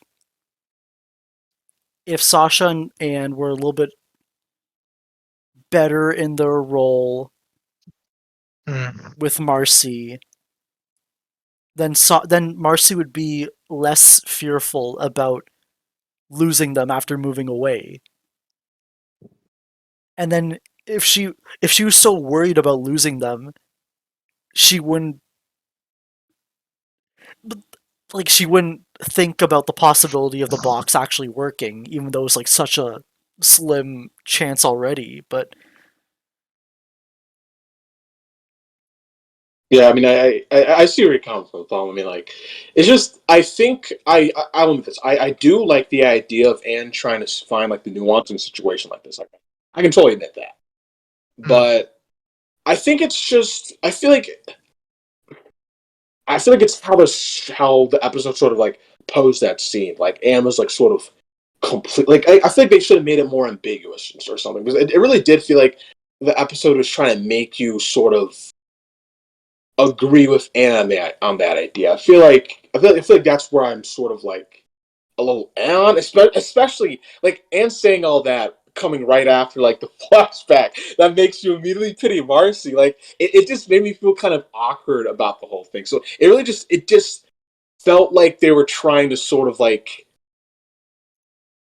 give, I don't know. It's just I think I guess what I would have liked more is, I guess, and just pitying Marcy more, and and I'm not trying to like say any of it was their fault, right? Just finding more nuance, like what was racing through Marcy's mind, maybe, than just saying like, oh yeah, like no, because we screwed up in this aspect. This means that like we're going to shoulder the blame for Marcy making a decision that was completely on her own merits, without her knowledge of. Like it's kind of tricky. I mean, I'll admit this. I don't think it's going to matter in the long run, because I do believe that that they are going to focus more on like how Marsh has screwed them over, honestly. So I think it's going to be fair, because I know how, like, I trust Matt on this, right? Like he loves when it comes to the show, he wants everyone to be on equal blame here. He wants us to fully understand that it's not just one person here who should shoulder all the blame, right? So I do believe eventually, maybe All In, Hardest Thing, they'll tackle that a little more, make it clear that yeah, it's well, yeah. I mean, just make it more balanced, I suppose. But I don't know. I, I just want to put I this out here on this one scene. Yeah, like I do think like whatever doubts we have now are going to be addressed like later on. Like Yeah. All and in. I was super enthused to talk about this, and now I'm just stumped. Like I don't want to. I don't even know what to say anymore. yeah, it's just it's very in character for Anne. Like we'll get another opportunity later on to talk about this again. But yeah, I think it made sense for Anne to try and understand the why instead of the Yeah, what. because because I've always felt Marcy is like the kind of person who would do something like this to like I guess keep the status quo. I mean, we kind of predicted that a long time ago. And like this entire episode just really enforces that. Yeah, definitely. And yeah, we get that line about like can the friendship be saved, and then Anne mentions they have to try. Yeah, like that's interesting too. Yeah, that's another thing Right. that I can I talk about this now or should I just save it for the ending? Um, probably the ending. I guess yeah, I guess it's more speculation. So yeah, I'll probably just talk about that Yeah, so we get later. so we cut to Newtopia Castle, and Andrias is like looking at the monitors of Earth, specifically LA. We get a It's little always LA. we get a little like butler Frobo bringing up some champagne, and then that's when Andrias notices the resistance in the distance heading towards him, and I like Keith David's like performance. Like he just It's he still great. yeah he mentions like the worms are coming out again. Like So they make their final stand, which kind of He's means that. so he's so effortlessly good, man. Like I don't understand how he does it. Like And he was he puts a on reverse great giraffe in Rick and performances. Morty. Even he puts on great performances, even when it feels like he's not trying. Like it's oh my god, it's Keith David is amazing. yeah, we get that look at the Oh, that's- resistance. We get to see the army, like the Andrus's army, and the the Croker. the snakes he's controlling, the Frobots he has, the flying machines, or probably the flying factories he has there. And then Mrs. Croker said Right. But before that, official. I just want to comment on the like I like how like Amphibia's way of like making new Frobots is to like just give them a reskin of a new color and some new weapons, and we get the I guess I just want to call them like Lancer Frobots or whatever, but Night Frobos. yeah, Night Frobos, I guess. Well, I don't know what to call these. Let's call them we're like jobber promos, It's man. Like amusing. fuck. It's amusing how like all these new robots have like very defined personalities, like the butler. Like I feel like Yeah. Andrias is becoming too lonely at this point. Yeah. yeah, and then yeah, Lemur like Explains the Judge Frobo. Mrs. Croker gives that line, that Mi- rallying cry. Like which Mrs. is Croker. No, which don't you just love which that? Oh, is sorry, Mrs. Mrs. Croker. Croker. which Mrs. is Croker. That's crazy. are we going to let the past steal our future? That is without question one of the greatest lines that this show has ever produced. Yeah, Because it's God, cool. that means so much. Oh yeah.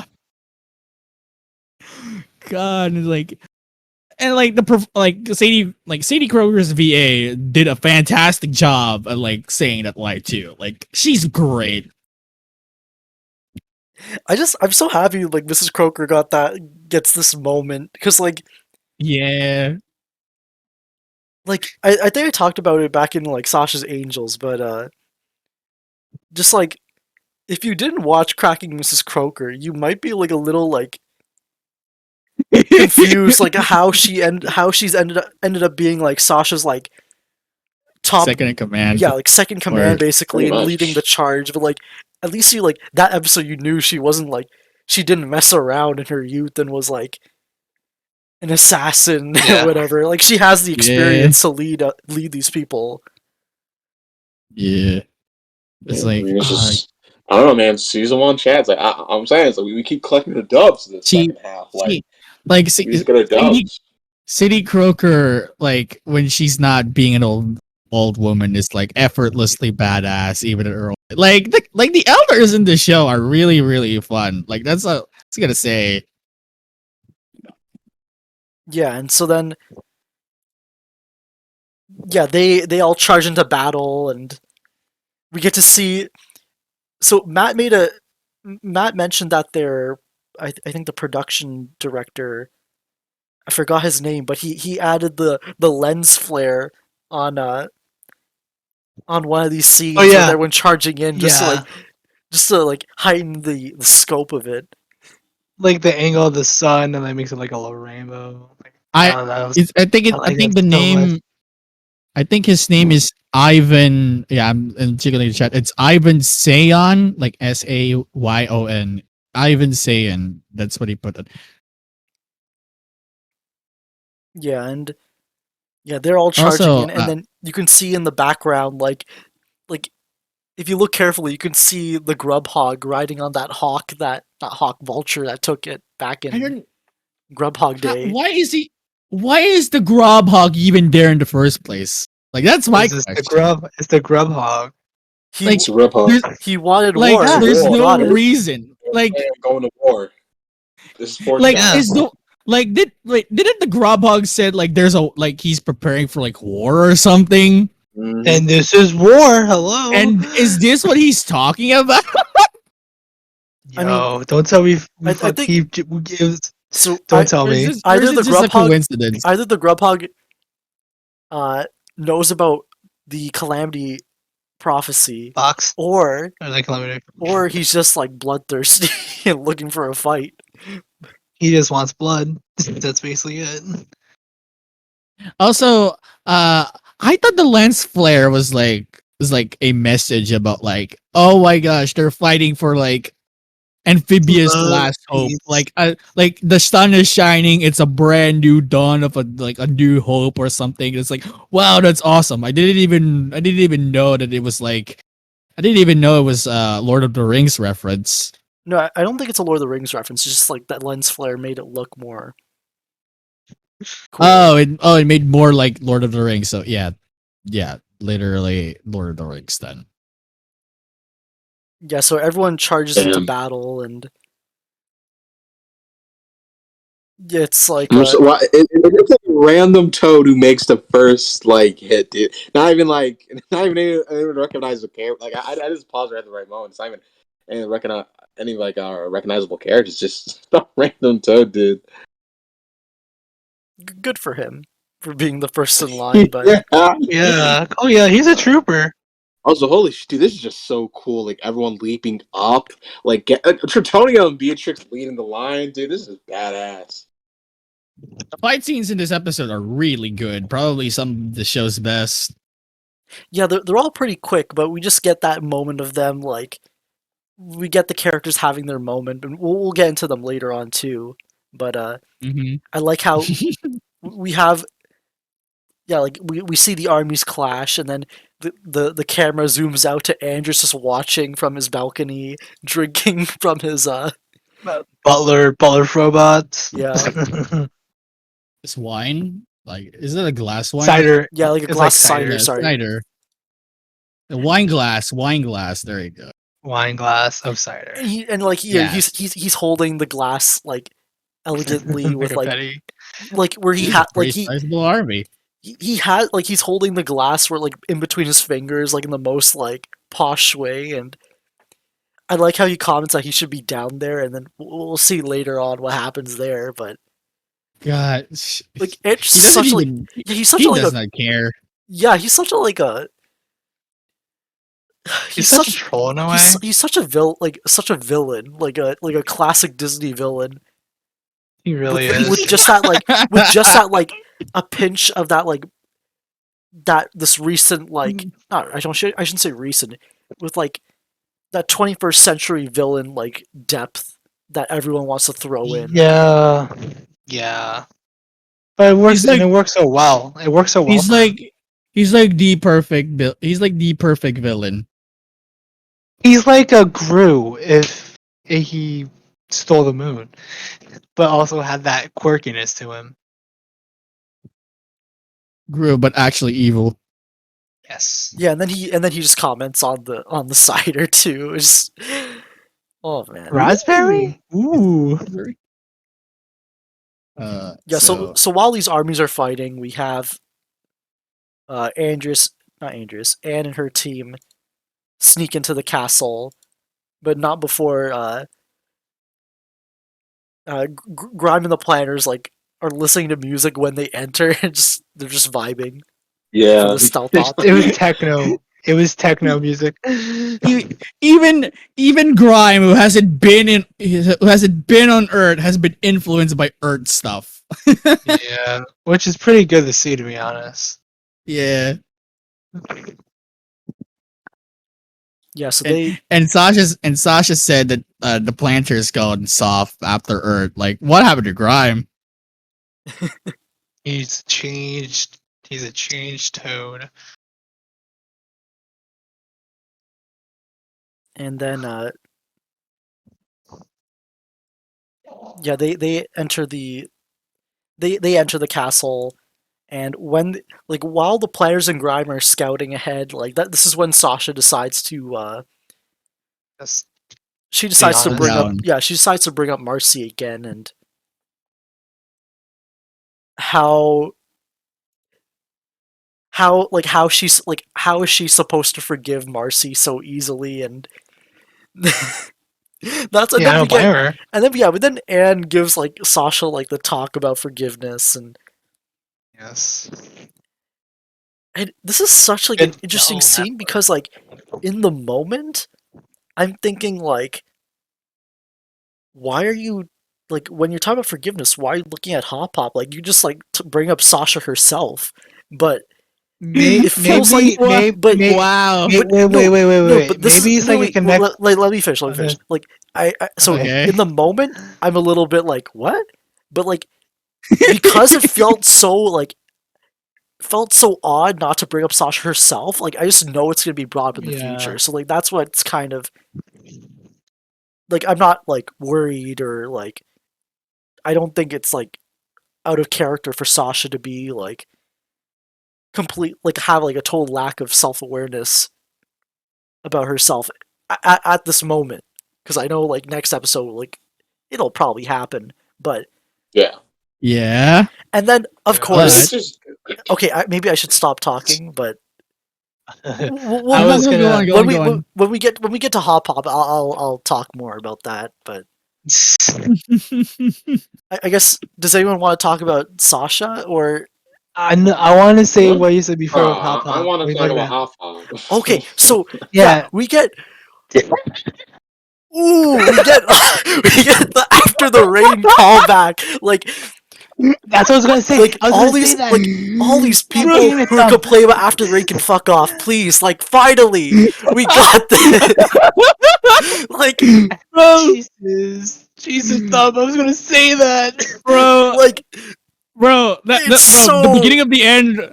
This episode is so worth it just to hear that reaction right there. like That okay, was amazing. I'm sorry like please excuse me because like No, go ahead. no Like, no please, I go should on. okay no I'm very No, happy please. that after the rain like that Yeah. I know things patched up between Anne and Hop Up. I'm glad that it was like directly referenced again, and it was done in a subtle way where people can.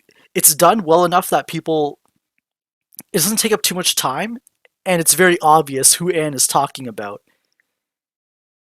And then just like Yeah. using that moment with Sasha was great. And that's what I have to say politely. I was gonna say that, Nick. I was gonna say that down too. But you kept going on. Like, let me just stop. I had a feeling you were gonna bring that up too. God, I love this episode. Oh So much. God, I'm in pain at the same time. Yeah. I don't know, this show just find ways to like tie up all of its themes, like past history, and like Like I said, there's no filler. There's no filler in the show. gosh, this episode is great. This episode's amazing. This show is amazing, and I'm gonna miss it soon. Yeah. I'm sorry I hogged up the. Like, No, do you guys no, want to talk you're about like? no, don't worry. I'm you're I'm fine. like that reaction alone was great. I don't even know what to say about it Yeah. anymore. Like, I thought it was really nice seeing him. I know you mentioned how it was pretty funny that it Sasha didn't have any self awareness, but hey, I'm saying this right now. 3A coming in clutch again, y'all. I'm telling you, every major Yo. decision Anne has made in this season is because of what she learned in that first half. Her Yeah, appreciating exactly. trust and having confidence in people again. That is what's driving her in this episode. That is why her reconciliation with Sasha had almost no angst in it, no drama in it, because she appreciates it. Just good people around her. She appreciates that by a hell amount, and she can appreciate Right. just the effort Sasha's putting in to change herself. So that's why Anne, she's here trying to look at the nuance of the situation. That's why she's more forgiving of Marcy initially. Sasha, I'm sorry to say, but she did not experience any of that. Like none of that. Well, Like she didn't yeah, have to have she her. She didn't have she's to have her trust like solely built up again. So that's sort of why she Right. doesn't have like the same the same thoughts Anne did in this episode. So well, yeah, I don't know. I yeah, just really how they used them. yeah, because Sasha didn't have the time that Anne had in season 3A. That's why 3A is such again an important episode, not an important portion, because this this episode would not have worked if Anne didn't went through what she went through in 3A. Right. Hell, 3B wouldn't have worked without 3A, and I know that's just good writing, but like it means so much more when like with episodes like this. I don't know. I mean, it just makes that first half age better when you like really start to Yeah. see like why they made certain decisions. Like it's telling you, man. Like when this whole series is over. Hey, and there gonna be some apologies to be made. That's all I want to say. A lot of apologies. Yeah. You know they're not gonna apologize. Nah, like They're not. like people. I think once more people get the full picture, they'll understand why some things were done the way they were, and like of course there's some like mishaps along the way, but they don't bother me as much as they do for other people. Except for Yeah. like except for the army walking to Utopia in a day, but But We'll just let that we slide. could yeah, we could just let that pass by. Let's just pass by unless Matt they will die. explain it I soon. Matt will I also explain it, got hopefully. Hop. Wait, Yeah. who else is in this list? Yeah, I also got to talk about Hop. Yeah, I don't know. Like, I don't know. Awesome moment. Like, I don't know what else to say. Like, I feel like I was like, I remember. Yeah, I was. I know even all the way back when 3A was airing. Like, we I don't know. There was like a lot of speculation. People really hoping that like, when Aim was hiding the truth from her parents, like they would sort of connect that to Hop, like Hop hiding the truth from Aim when it came to the music box. But yeah, I don't know. Like it's really awesome to have it here. Like I honestly didn't. Yeah. I came to peace with the fact that it wasn't mentioned in like Amsterdam at all, and I was just like fine of how they handled it because like I mean that's the thing of this sort of like situation. Like it's something that slowly heals over time, and I feel like it would definitely just be wrong for like Amphibia to suddenly go, oh hey, like this. I don't know, for Amphibia to suddenly go, okay, yeah, totally over now, right? Like they have this one episode about it again, and then like they just say it's all over. No, like instead here, it's more like a cap off. It's more like they're saying like, oh yeah, by the way, the bad blood isn't there anymore. Like that's it. And I like that I handle it. So it feels more honest in a way because these feelings, they don't just go away just like that. Like just snap away. No, they slowly dissipate. Yeah. It's like, and like, it's like in First Temple, like she needed some time to like think about like if everything's gonna be okay, and like 3A definitely gave that time, and yeah, it's all gone now. The bad blood's gone, and I am so happy about that. Yeah.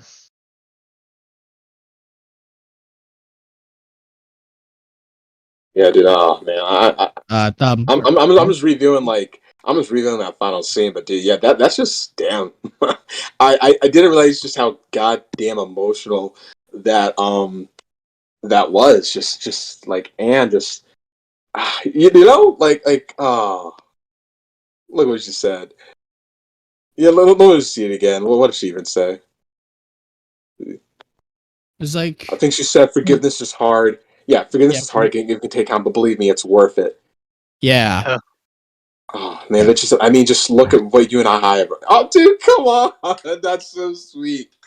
God. Because it's like, dude, we spent 3 seasons, like we spent 3 seasons where like Anne was the hero, then Sasha was sort of like her foil, like her antagonist foil, and it was just like now to finally have these two on the same side with great synergy, it's just It's it's it's awesome. it's the greatest face turn that has ever happened in the show. Yeah, it's really nice to have something like this, dude. Really nice. God, like, I mean, I'm just happy that Sasha became a good guy, because her as a good guy is just so much better. Oh yeah. I'll be honest. I mean, you guys know me. Like, I love both sides of Sasha.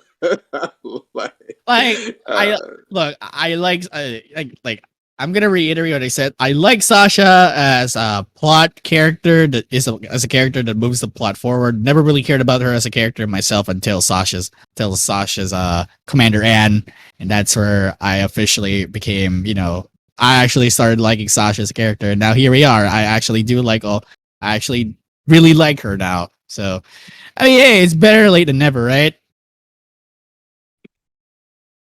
Cash opinion, but I'll accept it. uh, So we can. I don't know, man. This is just there a we really go. emotional. Like, fucking, it moves Sasha to tears. Just look at her. Uh, yeah, this is one of the best scenes together, hands down. I don't know. It's really awesome to see this relationship just go from like she was basically the fucking villain in season 1, right? And now like look at this. Just I don't know, man. This is awesome. It really is fascinating that, like, outside of like what true colors, there really isn't no bad blood between the two of them. Well, on Anne's side anyway. Also, Yeah. so Yeah. So yeah, I Tom, just would you I guys, really would you like. guys say they're good? Would you? Oh, sorry. Wait, what were you saying? Oh, I'm guessing you guys talked about like, and when she said like, look what we have now, and Yes. Yeah. Okay. I mean, like, yeah, it's just what do you guys think? Do you think they're good now? Like the bad blood's sort of gone. Like, what are you thinking after that scene? ooh, Because I didn't even think about that I until now. think Like, is this like sort of the I cap think off? Like, is this like the art? Is this the scene bringing it all together? I think yeah, I think that's the end of like the Sasha and Anne conflict. I think they fully reconciled at that point, which it's fine, because like they've been building up the reconciliation, but for a long time now, actually, since like Commander Anne. Yeah. I mean, it's a quiet reconciliation, but I still really Yeah. appreciate it. And I do like, I mean, again, like the show always does, when you step back and just look at the full picture, and things just look way better. Mm-hmm. yeah, and I think we can go into I guess the hallway, another hallway fight with Oh my god. Well, well, Duh. let's see what we have here. Wow. I mean, how long has it Okay. been? Actually, let's give a summary like before we go in. Yeah, so we had the like they have to face off against Yunnan and Yulivia with the mind control collars, and we see how in sync they are, and we pretty much just get the intro of the fight where like they try to get Hop Hop and then like Grime covers for him, and then it cuts back to like the main battle. So I guess we'll talk more about the Olivia Yunnan fight later on, but Oh. yeah, like back on the like the main assault, we get to see this is just callback after callback after callback, and before we get into that, like we have Sticks on tonight. How are you doing, Sticks? Yo, what's up, Sticks? Hey everybody, I'm doing pretty good. I actually did not expect to get invited on to speak, but I am very honored and very excited.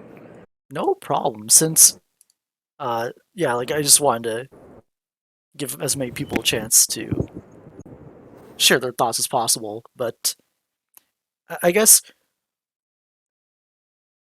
So what'd you think about all these callbacks? We had Bella the Newt, Bella the Bellhop. I guess we had Paula, we had Bog for like 2 frames. We had We had the Bog? Grub Wait, Hog. Bog? We had Wait, Bog yeah, was Bog- there? Bog was there. Wait. Bog was there. He wasn't like Wait, He really? was like yeah, he got like he was wrestling on top of one of the giant like color controlled snakes, like in one shot. He was. I could look for the. Wait. Oh, wait. Really?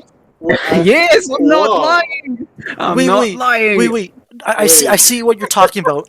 Maybe that just looks like Bog, but because It would look a little bit too much like Bog to be a coincidence, in my opinion. But I'm like- trying to find Holy the shit. but he was a star. It's Like real. I feel like he left. He had like he's the kind of character that they'd make a big deal about him because like Oh my. Yeah. No. Oh, wait, Meyer. it is No. Bog. It is Wait. Bog. No I'm way. setting What? the original picture. Oh, yeah. Oh, There Meyer's it there is. too. Oh, No yeah. way in hell. Oh, He, yeah. What? He deserted It it? is No Bug. way in hell. No way in hell. No way in hell. No way in hell. It's actually Bog. Oh my god. Damn, they just did him like that. Uh, Oh, look at it. Isn't that like fence or yeah, that's something? Fern. Meyer. That's Fern. Yeah, that's, Oh, Fern. Yeah. yeah, it's fence. Fen, sorry, It's okay. fence. Fern. Yeah. Beginning with F. Yeah. It is fence. It is. Oh my god, they literally just did him like that. Wow, relegated to a freaking cameo. Yeah. I'm not gonna lie. I did get like specifically about that callback cameo. I got a little bit bummed out that they just did it like that. But also, like, it's kind of funny because I guess that even for Bog, and there's like a little bit too much. Like, nah, I'm not gonna get involved with him. Yeah, I guess. I don't even know what to say. I guess maybe Andrews just like. I guess it's because Andrews like let everything fall to shit and like he just stopped caring that Bog deserted. I don't know what to say. I But don't really know remember, what to say. Bog got assigned to Grimes' former position as a Toad Lord, no? Yeah, And that's- every other Yeah. Toad became a supporter of the. Well, most Toads that were part of the Towers, I think, became supporters of the rebellion. So I'm not sure. It's weird, but he's there. He was there. He I'm not was crazy. there. It is Bog, and like fence is with him, so that's definitive proof. Damn. Yeah, but this episode's 0 out of 10, man. Like 0 out of fucking 10, bro. All right, next callback. Sticks. Since you brought this up to us, like help us Mhm. go through the callbacks again. Oh God. Okay, so there was the Grubhog, there was Bog, there was Monroe. Of course, there was Jeremy and Apothecary. Apothecary Gary. Right. Yeah, he got a really cool moment, like possessing one of the like controlled creatures to fight against a robot. That was pretty cool. Um, Bella, I was pretty excited to see Bella. I don't remember seeing Priscilla, which is a little bit sad. I don't Yeah. know. Yeah, I was really hoping to Also, see her there. mm, Yeah, there could still be room for more callbacks. This is only like the first. This is only part one of this finale. Yeah. Oh yeah, absolutely. Gosh, but there and were so many. then and then the best callback. Right, we get the Wait, did we skip the scene of Wait, did we skip the whole Holly fight scene of Living Unit? no. What happened was that Well, we're gonna talk about that later. because what happened was that they Oh, only okay. showed the intro of them facing off against them, and then they cut back to the Oh, the okay. front assault, and Ah, then sorry about that. they cut back to like the full fight with Olivia and Yunan. But Oh, I Bro, just remembered one how more. the hell did we get Bella, bro? Like, what the fuck? Why Bella? And she was What? pretty skilled fighting with that spear too. I was really surprised. Yeah, bro. Like, why Uh, Bella? Like, Nick hates college people. Confirmed. nah. And she just realized that if the world ended, like all her college struggle would have been for nothing. So she's there on the front lines for specifically for that.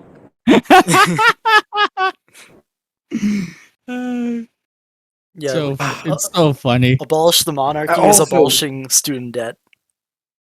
Yeah. also, this is like a little bit later into the episode, but another really cool callback. I don't think I've seen almost anybody mention, if at all. It's like when Andrias finally like comes down from the palace to fight himself. He does the same thing with his sword, with like juggling around it with his arms and shoulders, as he did as the robot, like in Froggy Little Christmas with the giant snow globe. Oh.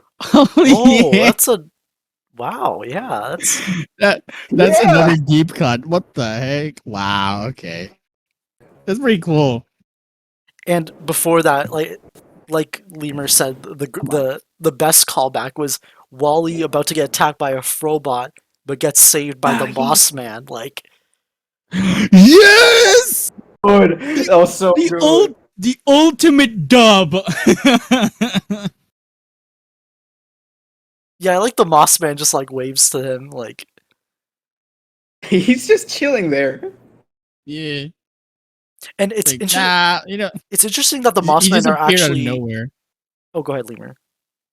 No, I was just gonna say, like the Moss Man just appeared out of nowhere. It's like no build up, no one like no indication. It's like, hey, I'm here in the war.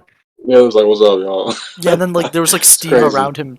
There was mist around him too when he showed up, and Yeah, like the Mhm. first time we ever saw him, he just shows up out of nowhere. Yeah. they also play his little motif or musical theme. Just a little bit of it, similar to Wally from what we heard in Wally and Ann. Yeah, and yeah, he just waves. It's such a nice. And I'm so glad Wally could prove he's not. Well, Wally's still Wally, but at least on this thing, he was correct. He was not. Yeah, he was in another job. I was also appreciated like how like the other townies are like, wow, they're actually admiring the Moss Man Yeah. even during the war is going on. I just love the fact they cheer for Wally too. Like, you know what I mean? Yeah, That's nice. yeah. Oh yeah, that's also a nice kind of development. Like, you know, in season one, like they treated him as like, you know, the weirdo of the town, and now they're like comrades in war, and they actually like Wally, and like they actually Yeah. hang out with him. Pretty Very nice nice. too. Yeah. But unfortunately, that moment is interrupted by Andrias. yeah, like like the air is whistling around Andrias as he drops down into the battlefield, and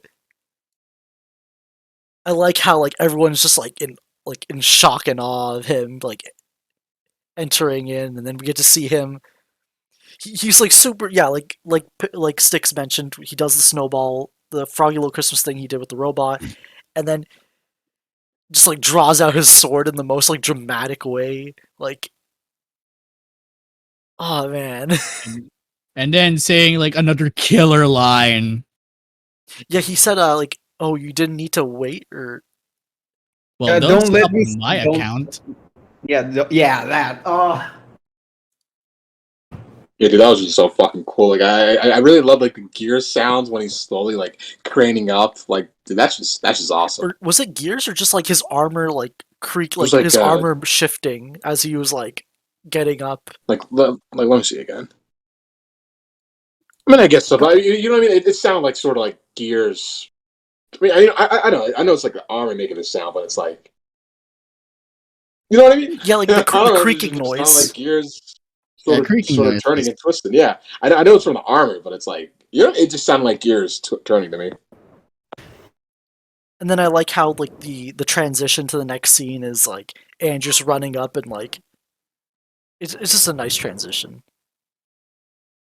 Like, I do kind of find it funny how sinister Andrias was with like his sword and everything, and then in the next scene is like he's just wildly swinging his flame sword on everybody, not hitting anybody.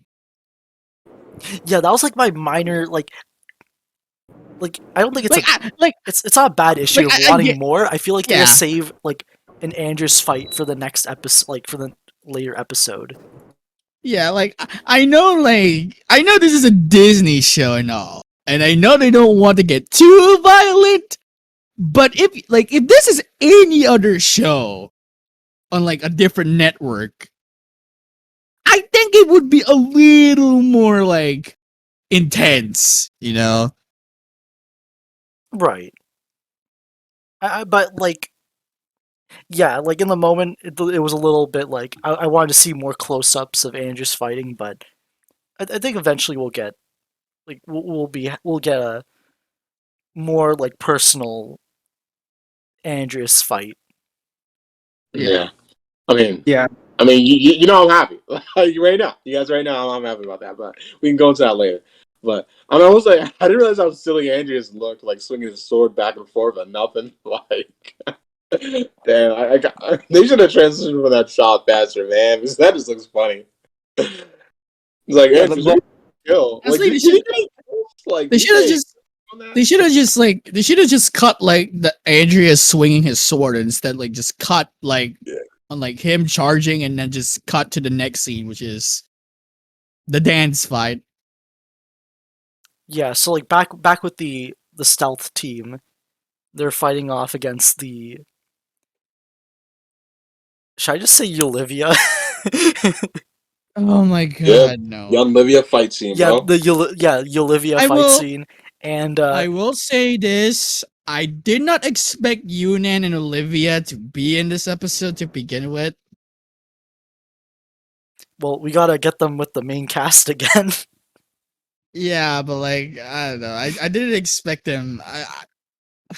Okay, I'll be completely honest. I honestly don't really care about him that much to begin with. So again, I was surprised that they actually appeared here mainly because I actually forgotten that they were here in the first place. I am very happy though that they're here. I am very happy. It's just a little unexpected. I'm just shocked. I actually popped up that they actually appeared. It's just like Yeah, it's just like I like Olivia Nune. I like Yulivia, but I think it's just funny how they got they got they got to be featured on like two posters for the show, and like meanwhile you have like Wally, who's like probably like played doing a bigger more. yeah he's played a bigger role in this series than them like three times over and hasn't gotten that treatment, but At the very, Actually, but at least he's in the intro. He's in the intro at least. So that's this is actually like the first time I've ever gotten to talk about Yoon and Olivia. So now I'm not gonna. Yeah, I'll probably Well- save that chance next time. yeah. I don't think it's like that's not the. Honest, I mean, what I like. Are we gonna talk about the scene now, or like? Yeah, like what's going on? Let's talk about the scene. yeah. So Yulivia is like Yulivia are like too like in sync for them to actually land a hit on them. So Sasha and Anne decide to do their like Dance Dance Revolution coordination dance, and like Grime plays music for them, and then that's how they perform this fight to defeat them. And I mean, I'm guessing Jen Strickland animated this because she's the one who made like the The there's DDR promo. yeah, and then there's also like a Evangelion reference at the end. Yeah, And, evil ref. Ugh, why then- did I have the reference? I didn't. Come on, why that one? and then also like apparently What was the reference? Oh, never mind. there was like the final kick at the end is a reference to like Neon Genesis Evangelion. yeah, like to that, and then also like in Jen Strickland's promo video, the pose that I think Anne or Sasha did at the end was also a reference to like the character from Evangelion. Shinji and Asuka. Okay, Nick, you just I got you. explain this. Yeah, I don't if you don't know- I don't know any of this. I've never watched anime because I refuse to. But yeah, I don't know. If I remember correctly, it's just Shinji and Asuka. Like, there's this whole thing where they have to like get in sync, do this really cool power move, I think, and like they basically play this one dance game, like like the arcade thing Sasha and Ann did in Reunion. So like,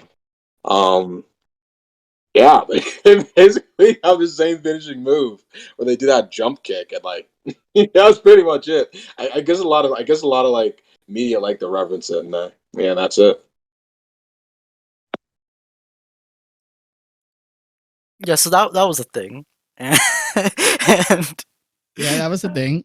I Let's mean, just move on. no, like it's just nice how like their dance back in like Reunion, like it's similar Reunion. like to like a lesser degree like than the Sleepover. It's like all these like small things end up coming back, which is cool. It is a little nice that we actually got some reference to the history of the girls before Amphibia. Yeah, and then it's like also making its That's way true. down here again. Mm-hmm. Alright. I feel like we completely skipped over Living in Union. Like, come on. Said nothing about those two. Well, yeah. Anyway, like, moving no. We just know What Yulivia. the- No, Yulivia. Like they're like we already knew Olivia was like a decent fighter. I mean, did We also we? knew I Olivia don't. was a We decent just. fighter. I know. I know. We have sleep. I know. There was like that whole theory about like Olivia being this secret kung fu badass because she kicked their asses in Sleepover. But like, I don't. I mean, it was really cool to see that here. To actually see her be a threat. Like, Yunan. I thought like Yunan. Like, obviously, right? Like, she's a badass. But like Olivia, damn, she can actually do some karate. Like, or I mean, what the hell that was? Honestly, I don't even know how to describe it. But yeah, she was kicking ass. Yeah, I mean, she did do a little bit of that too in like the very near end of Olivia and Yunan when she was like just kicking ass against all the eyes that were on the walls doing the projection scene. Yeah. right. But the eyes don't fight back. Okay, yeah, but true. no, but yeah, I get what you mean though. Yeah, it was nice. It's nice to see Olivia fighting. Yeah. So yeah, they do the finishing move on the collars, and they free Yulivia from their control.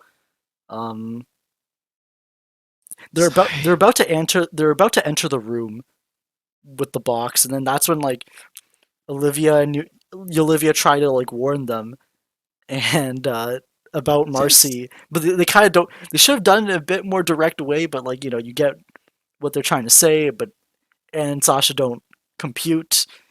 So yeah, they just walk into the room and try to grab the box, and it's just a hologram, it's just a projection, and we get that. Yeah, we get that great scene where like the arms grab the robot arms grab the girls and everyone else, and just that like beautiful shot of all the lights, all the eyes lighting up, and like the rest of the group gets their introduction at Darcy, and like wow, like what an entrance. Yes! My God, bro. Like, it couldn't have gotten any perfect. Could have gone any more perfect than they already did. It was great. Yeah, and they have that like they have the sound effects, and then they like briefly stop it with the pitch black just to like make that like final eye light up more dramatic. It's just great. And then yeah, the lighting in the scene, and like the shot of like Anne and Sasha being like suspended with Marcy at the top. It's a really nice shot. Man, the more episodes I see of them, the more I really enjoy Darcy as like the ultimate evil, because they're really good at being sinister. Yeah, and Darcy gives like the introduction to Anne and Sasha, and yeah, like we kind of like she tells the same information we kind of learned in The Court and the King and Olivia and Yunnan, and then like she starts like talking back to like Sasha and Anne, and especially that comment where Darcy kind of like says how like they're not really Marcy's friends, and you can see how much that like you can see how Sasha is affected by that. It's all great stuff. Also, once again, Haley Chu, like I I think we've said enough how great Haley Chu is as a voice actress, but like at the same time we don't praise it enough because God, she is once again phenomenal in this role. Yeah, like absolutely, like because now she's like, we already heard her as the villain back in, or antagonist in The Court and the King, and here we get to see it. It's the way she interacts with not Marcy, sorry, Darcy. It's like, yeah, like seeing her interact with the rest of the trio. It's with Marcy's voice, and it makes it a lot more impactful. Yeah. It feels. I mean, yeah, it feels like one hell of a reunion. Just, I think it was a really good decision to have like Haley Chadu like still be the voice of Darcy, because it does feel like a reunion in some way. Because I mean, this is what I always suspected. I mean, because like, this is the thing of possession subplots. Like, not to go into a huge tangent, but like, yeah, they sort of force drama like this between characters, right? Like, they sort of force confrontations about their problems, because like holy shit, like my loved one is being possessed by this evil entity. Like, they need my help, and like blah blah blah blah blah blah. But yeah, I mean, this kind of interaction is like what I expected. Like, they did a really good job of it, and damn, I mean, I don't know. There's just like a lot to take off of this. A lot to take off. Yeah, and I think I saw something on Twitter where they would point out how like when like Darcy's in the middle, like tying to Anne and Sasha, it's like it looks a lot like the Third Temple, where she's like hugging Anne and Sasha when they all reunite again. It's Yeah, great stuff. Yeah. like it's just awesome how it's sort of like changed, right? Like it's like I don't know, like Marcy was like even so like Anne's like technically the glue who's sort of like he messed and all that stuff, but like yeah, Marcy was just desperately trying to keep like, their friendship intact, right at that point, and now just like now that you just have her as Darcy, she's just like questioning like the fabrications of the friendship, like questioning like whether or not it was ever real. And, like I don't know, it's really good. Yeah, it's great, and yeah, she pretty much she pulls everyone out into into like the balcony and shows everyone's captured, and that's when like everyone kind of has to retreat, and just kind of just makes fun of them. And I guess first I want to talk about like the armies, the resistance retreating. Like I know people were saying like I'm trying not to be I'm trying to be kind about this. Yeah, like the resistance retreats, and of course Tritonio's the one who says it. But like keep in mind like this whole plan was that they were just buying enough time for Anne and the rest of their team to grab the box to cripple Andrias's like to cripple the army. And once that didn't happen, they just had to They don't fall have a back. backup plan. Yeah. Yeah, they don't have a backup plan. And like this is only part 1, so they're going to make a return for something. Yeah. And then of course Andrias says he's not a good actor, which we all know that's a lie. And Nah. He's always. I mean, okay, yeah, that's true, but I feel like no. I'm gonna say it now. He's a bad actor. He's a bad actor. Like he tries to pretend that he's just this big evil dude, but no, dude, he's still a huge softie. For being honest. like, I mean, he was able to like. I mean, the Utopia arc literally happened, and he deceived everybody that he was just a jolly king. No, but like that's the thing, though. He is like that side of him isn't fake. Like Andrews being this big happy guy who likes to have fun, like that's still real. Like he's just also an evil piece of shit. Like he was just hiding the evil piece of shit side. Like, like he's still this big goofy guy. So that's why I feel like I don't know. I want to agree with Andrews. He's not a great actor. Yeah, actually that's technically true, and we'll see that like we're definitely gonna see that later on. And even we saw that in The Court and the King, where he's like the past means nothing to me, and we would find out that the past did indeed mean something to him. I've thought of nothing less in 1,000 years. Okay, Andrew, sure, right? Like, please him on his bullshit. I never did. It would be funny if he actually doubled down in his evil side by the end, huh? And then he might. And then like not only did he like jump down onto the battlefield, he's also able to like jump back up onto the castle. Shit. Like damn. he jumped good. Yeah. To be fair, to be fair though, like if you're as strong as Andrias and as big as Andrias, you would be able to make jumps like that. Like exactly, I guess, like that moment specifically, I feel like really highlights a fact that is like I want to say intentionally not really focused on too much in the actual show, and that is that Andrias is really powerful. On his own, Andrias is incredibly powerful. Like, I'm not sure if I'm not completely sure, but honestly, I think he would have a fair shot at fighting like the entire army on his own if he actually got serious rather than just swinging his sword around. He would have annihilated the entire army in 30 seconds. Man, you guys have no faith in them. I mean, I'm sorry. Yeah, and he kind of just like he was concerned enough about the resistance to actually like step in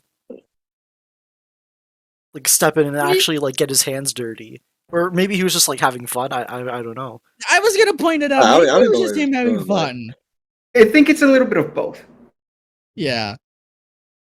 Also, Yeah, the way him you- not the way- being at the castle is like something that the other like the gang would use in order to sneak in, which Darcy anticipated. So maybe that was even part of the plan. I don't know. That could be also true. So dang, I just realized, I don't know. You guys just made me realize something. Have we ever? Wow, we've never. Huh? Have we ever even seen Andrias even leave the castle? Like I just realized that. I feel like every scene we've had of Andrias, it's just been in him. Yeah, it's just been him inside the castle, right? Like we've never seen him even like step Actually, out. well, in the past, he did move, like he was like visiting like shops and stuff, but that was like thousand Yeah, years ago. yeah, that was part of the game. But I just mean like let's just Yeah. say like modern day Andrias. Like that's just Oh I yeah, don't know. no, That's- he hasn't. Yeah, I think that's Yeah, it might not be actually, like- intentional. Might not be intentional, but I don't know. I just like to think that like right that he's sort of trapped in there in some way. But I don't know. It's I don't know. It's just like a nice detail that I thought of. Yeah, thinking about this all now. Maybe that's even part of the reason that the entire army is so shocked that they just see the king coming out of coming out of his castle. Like, because I would like to imagine that Andrias is kind of like really reclusive. He doesn't really leave that place at all that much. I wouldn't think someone that is that stuck in the past and that much stewing in hatred would go out that much. So maybe that was like part of the shock, like of the people in that moment. 100%. That is definitely correct. I think Yeah. I think the Marcy theme song takeover had Andrias like in the final group shot outside, but Non-canon. Yeah, but like Non- that I- wasn't canon. Yeah, Uncanon. Get I that mean out of that's here. that's canon though. But I know, No, but no, no. Well, The okay, final okay, group okay, shot. not- The final group shot isn't canon. okay, yeah, that's not canon. But yeah, it does like because we the audience haven't seen Andrew step outside, like him dropping down the battlefield. Maybe that's what made it. Maybe that's what made it like so much more impactful for us. Yes. Plus, oh man, this is probably like the first time. Yeah, this is the first time a lot of them have ever even seen their king. Wow, like this is how their king introduces himself to them. Just you know, like that's just I don't know. Like it was even just there's just like, I don't know. I just felt like a lot of impact from that scene. It was really great. Yeah, so then like Andrew just like leaps back on the castle to join Darcy. And then like Darcy's just like mentioning like the next part of the plan where like she needs to kill Anne because of her link to the stones. And she mentions that this is something that Andreas failed to do in the past. So she's going to do it herself. Oh, they're going to do it themselves. So, The fact oh, go ahead, Lemur. the fact that they used the word kill there. Like I know the show has used that word fast, but like that still boggles my mind. Yeah, because I It feel was like a I thought really big level of seriousness. yeah, because I thought in the past they would try like shows would try to avoid using that word unless Yeah. I for guess like unless for like more comedic effect. But I guess they've loosened up nowadays because I don't even like I know back on Avatar Jet, yeah, yeah book 3 right book 3 episode 1 like this literally like right after he basically gets killed by Azula and like they don't even let Aang say like that he died. I'm pretty sure Aang just says something like I wasn't there. Well, like the fuck? Like I was there and then something I wasn't. I was just you know like they had to like dodge around the word all the time. You're saying like destroy this person instead of actually killing them. Like it was like Yeah. a whole thing. Or annihilate or like eliminate or dissipate or blank something pate. Yeah, so I don't know, just Amphibia getting to just use the word killed. I don't know. That's just I don't know. That's just awesome. Like Like back Yeah, in the new normal, I don't know. Like Andrew's saying, like there's one last person who stands on our way. Then he's like, and Boonchoy. That he, I was like, I forgot totally Oh, forgot it's the line. like Now I'm get the just book, rambling kill on the girl. Andreas. Yeah, Yeah, kill the there it girl is. Yeah, get the in the book. book. Yeah, get the book. I got really thrown off by that. I was really like Yeah, pleasantly surprised that he got to say that just so casually. yeah. I mean, honestly, the exacts they probably just really like how Andrea said it. They just said, we got you, guys." Like, keep David deliver that line too, good guys. We got you. Yeah, so like Darcy's Yeah. about to like kill Anne and with her own like little mini flame dagger. And then like that's when like Anne Oh, sorry, before this, when Darcy's talking about like severing her connection to the stones, like Anne kind of Anne makes the realization that like even the core doesn't really know too much about the gems and throughout the show we're seeing this like where more and more people we're interacting with know less than we expect about the actual like box itself or the gems itself. And that kind of tracks because in Core and King, like the Olms don't know a lot about the stones, so they just left it alone. But the Newts, on the other hand, well, while not knowing a lot about the stones either, they want to use them because it's their birthright. That's literally like the one thing they know about the stones. It's like they think it was theirs. Right. Yeah, pretty much no one knows what the stones are actually for.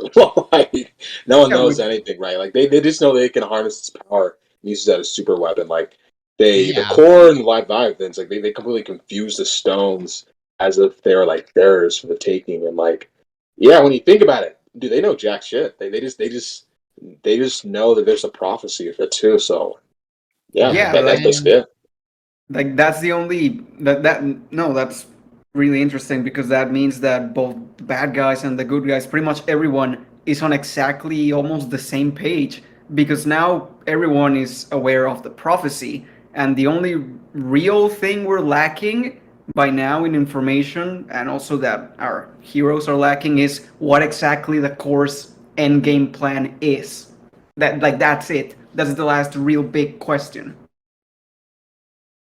It also confirms to me that if the villains themselves, if this being that was made to house all of the smartest minds in Amphibia doesn't even know what the stones are, we will never know about what the stones are.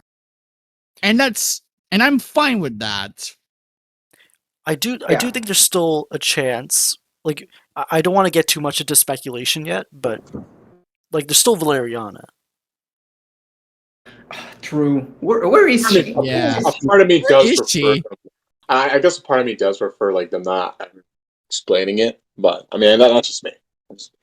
Like Yeah, I do kind of prefer that as well. Not them not explaining what the stones are because it's kind of a mysterious object and that's what it's supposed to be.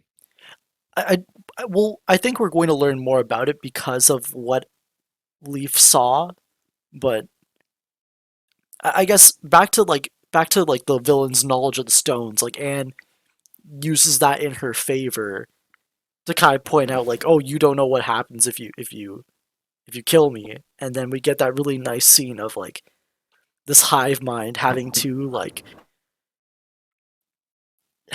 collect its thoughts and or collect its many different conscious thoughts together and like debate.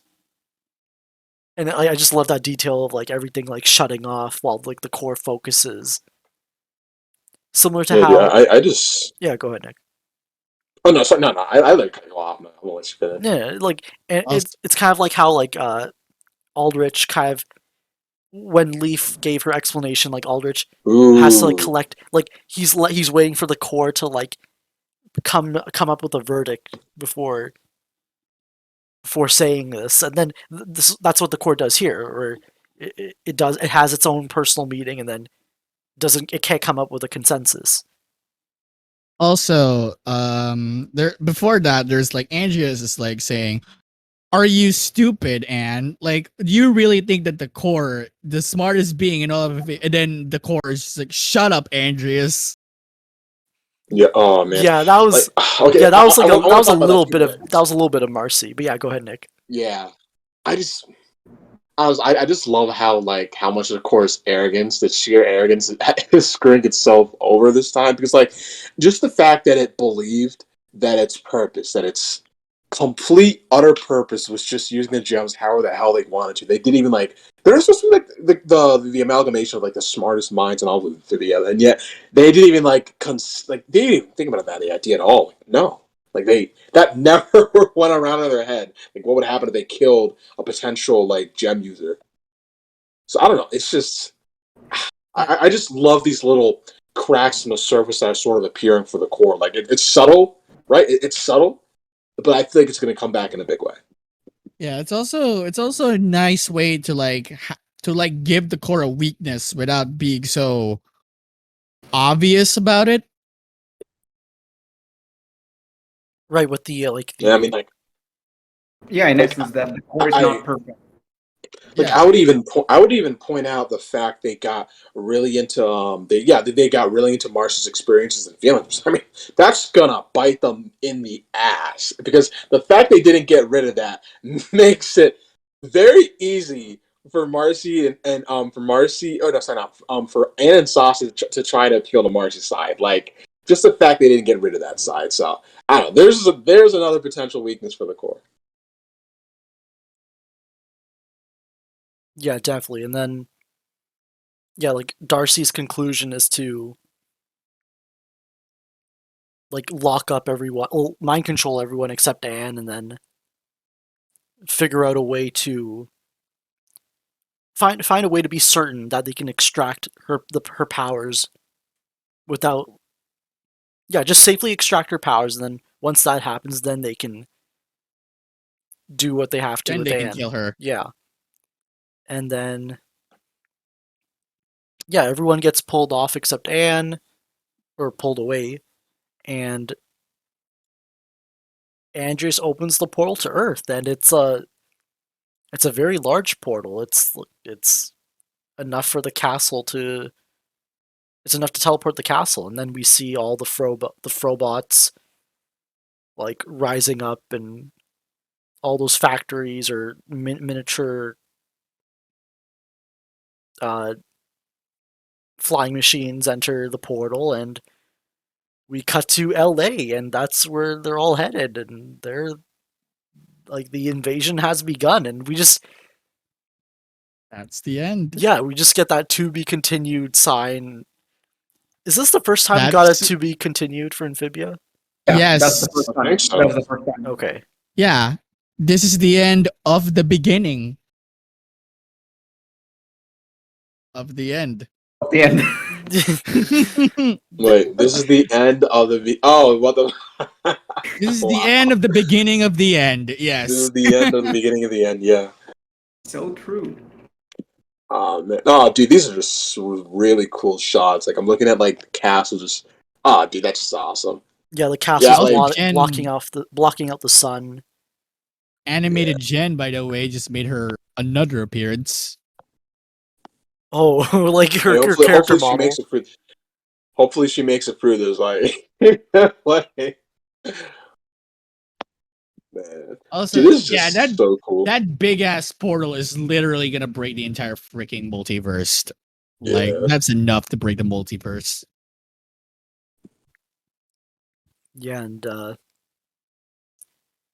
I guess we can go into the credits. Actually, wait. We'll do final thoughts. Before we get into the speculation and the promos for All In, Sticks, what are your final thoughts on this episode? Honestly, there are so many things I could say, but I'm just going to point out that the beginning of the end is the first part of the finale. It was 13 minutes or so long. There's 70 something more minutes left, and I am so scared and I am so excited. Thank you, Sticks. Lemur, final thoughts on the beginning of the end. Easily the best episode of season 3 yet. I thought it was Corn King, and then now this is it. Like in such short time, they packed so much, and that alone makes me very, very, very impressed with like the show and the runtime, and it makes me even more hype with All In because like they put themselves to really like cram all this stuff in the short time without feeling rushed. So imagine if they got tripled that time. That's gonna be insane. Yeah. All around, the beginning of the end is a fantastic episode, and I cannot wait for next week. All right, thank you, Lemur. Nick, final thoughts on the beginning of the end. Some really, really, really, really strong opener to like these last 3 episodes. I mean, it's just like this is how you get people super invested in your 3-part finale. All right, thank you, Nick. And these 13 minutes, like Amphibia. Yes, sometimes a segment leaves us wanting more or wishing they could do like a little bit like something else, but then because it's an 11-minute episode, it has to end. But like the show's so good at like prioritizing what they want to include that when they do get to these like 22-minute episodes, like it feels like there's like so much content. And then now next week we're getting like 44 minutes, or I think a little bit longer than 48. that. 48. So Yeah. like I have complete faith in like this finale, like wrapping everything we need, wrapping everything up. Also, I gotta say, this might be like the second best episode in the entire show when it comes to its pacing. The first one is Marcy at the Gates, and that's very impressive in my opinion. Yeah. And I guess we can, And before we credits. talk about All In's promo, because if you were watching this on cable, which thank you for for giving those views, you had like it showed the credits and then it would cut to the All In promo, but the credits for this episode was basically the ending of the flashback where like Marcy was finishing the movie on her own while Anne and Sasha were sleeping, and then like they quickly, after a few seconds of like that movie dialogue, War of the Warlocks, like they switched to like a rendition of Marcy's theme with a piano, and yeah, it just hits you. It's Hits harder, and then also apparently like someone with musical with the knowledge of music like mentioned that the way that like the chords are structured, it gives it some sort of not incomplete, like odd. It was like yeah, dysfunctional. right. Yes, actually, I know that person who made the analysis. If you want, I can like copy it here, like the original tweet. Yeah, yes please, and then I can just like say their hashtag or whatever. And but yeah, it was like a really interesting observation that they made, which is great. And yeah, Lemur, if you want, you can just bring up before we go into Okay. All In.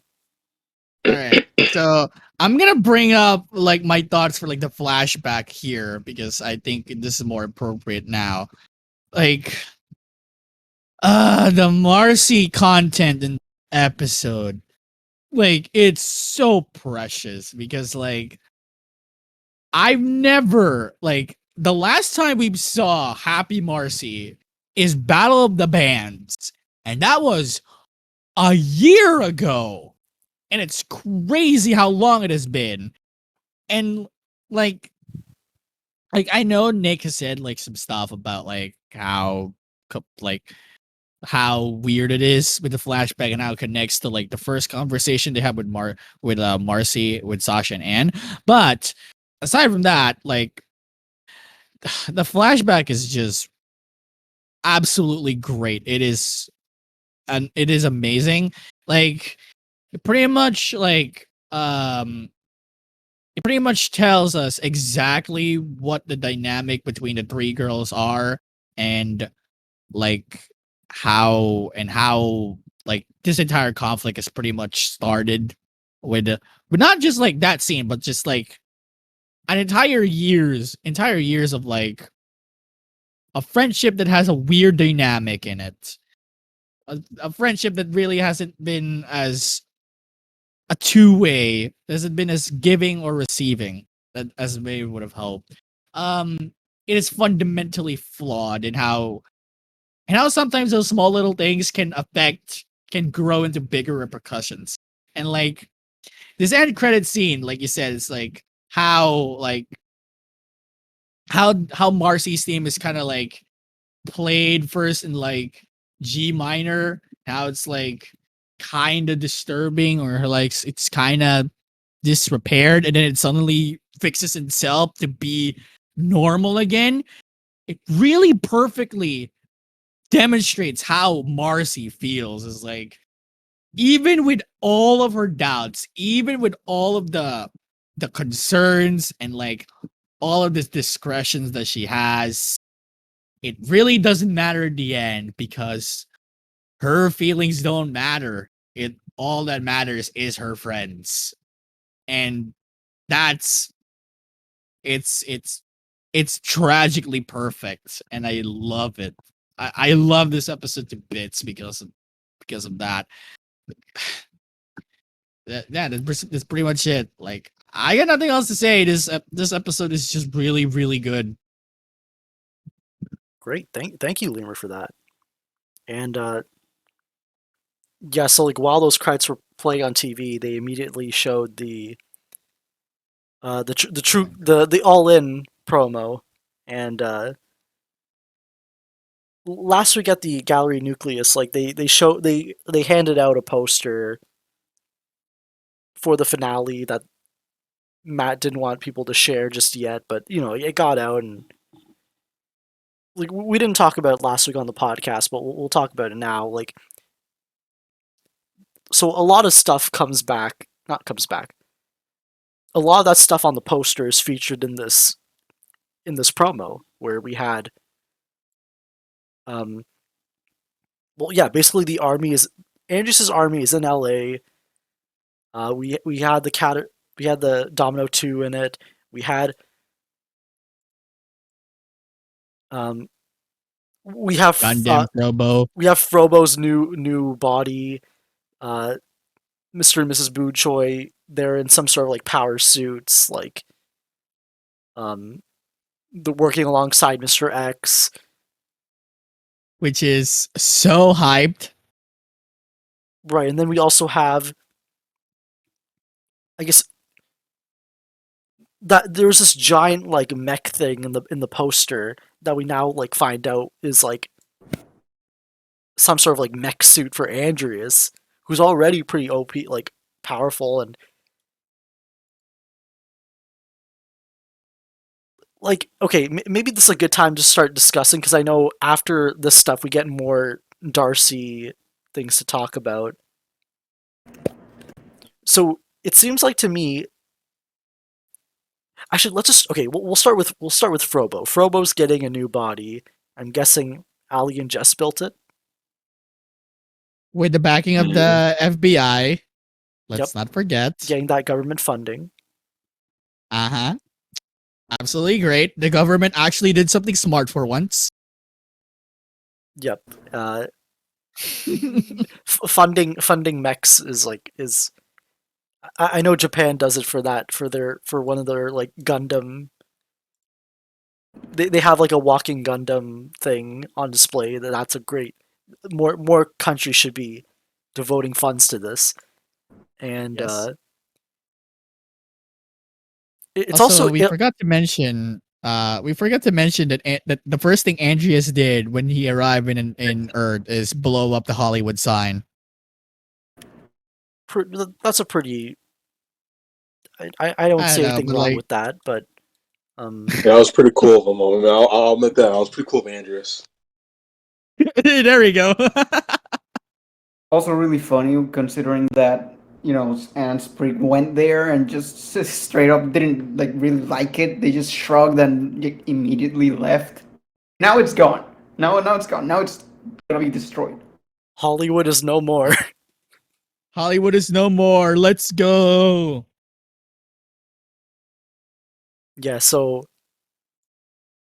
yeah, I like how Frobo has Polly's colors too. Matching Yeah, that's siblings. nice. We get a quick scene of like Aldrich and Marcy together, and that really seems like this is pretty much Mindscape. Mindscape. Yeah. Later on there's like a dragon flying over, so it's like, and you hear Marcy's dialogue where she mentions that she feels like she's forgetting something, and maybe Plus, that'll. she's in her Notopia outfit, which is just weird. Well, yeah, like that's how she. Yeah, so we kind of get an idea what's going on. Like, I'm just wondering if that's actually Aldrich's like consciousness, or if it's just like I know the core is made up of multiple minds. I'm just curious if like maybe the rest of the core was like, oh, okay, like, dude, your adopted granddaughter's acting up. Just go and go and like get her under control so we can use this body. Adopted granddaughter. Yeah, and then meanwhile his son. Yeah, I honestly didn't expect that Aldrich would be there because I thought that the core is just a soup of consciousness that lost their identity. I didn't expect that they would still be there, but I guess I kind of expected that in Court. I should have expected that in Court King with the ending of the episode. And maybe Marcy here doesn't know or remember what the core actually is, so maybe seeing like Andrias' dad is like just something she'll like just like freak out over. I kind of look forward to that because like, oh wait, if they okay, if they actually do end up talking about Andrias, now I'm curious what Marcy is gonna do. Yeah, we'll see. And Unless Aldrich, I know. Aldrich's like, go on. I mean, I just know like Marcy even mentioned that she doesn't even remember. Like, didn't she say like I feel like yeah, she's forgetting maybe I've gone something. too far. I mean, Yeah. it might just be one thing, and there's probably still the chance for remembering Andrias, but yeah, I do wonder what they're trying to achieve here, right? With like, because I know we have that one shot, and I know we have that one screenshot of I think it was in like on like in an interview Matt did with someone, and like, yeah, it was what we were assuming was like a Marcy Mindscape scene. So I wonder how that ties into what we're seeing in this promo, right? Like, is Marcy becoming more of a threat or something, and now they need to console her by showing her an even grander fantasy world? I mean, she's a fucking dragon. Right, and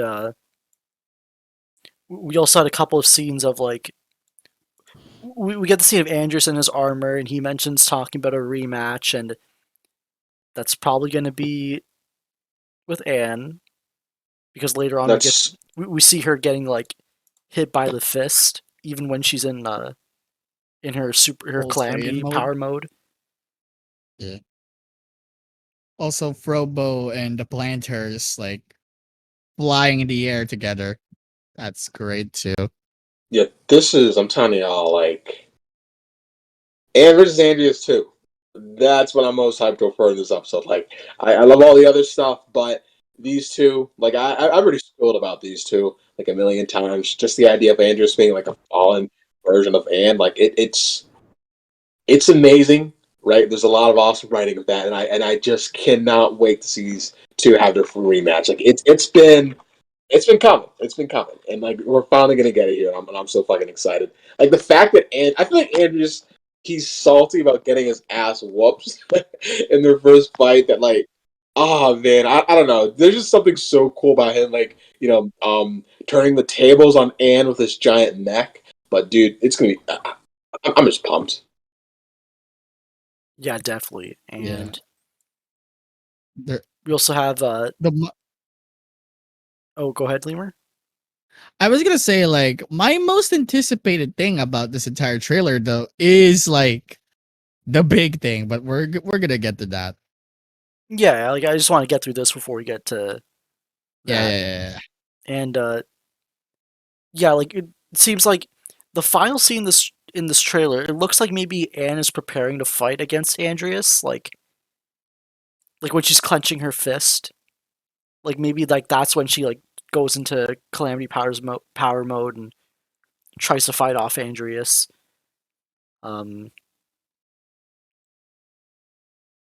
Yeah, we covered all that, and I guess we can go to like the next batch of stuff where they so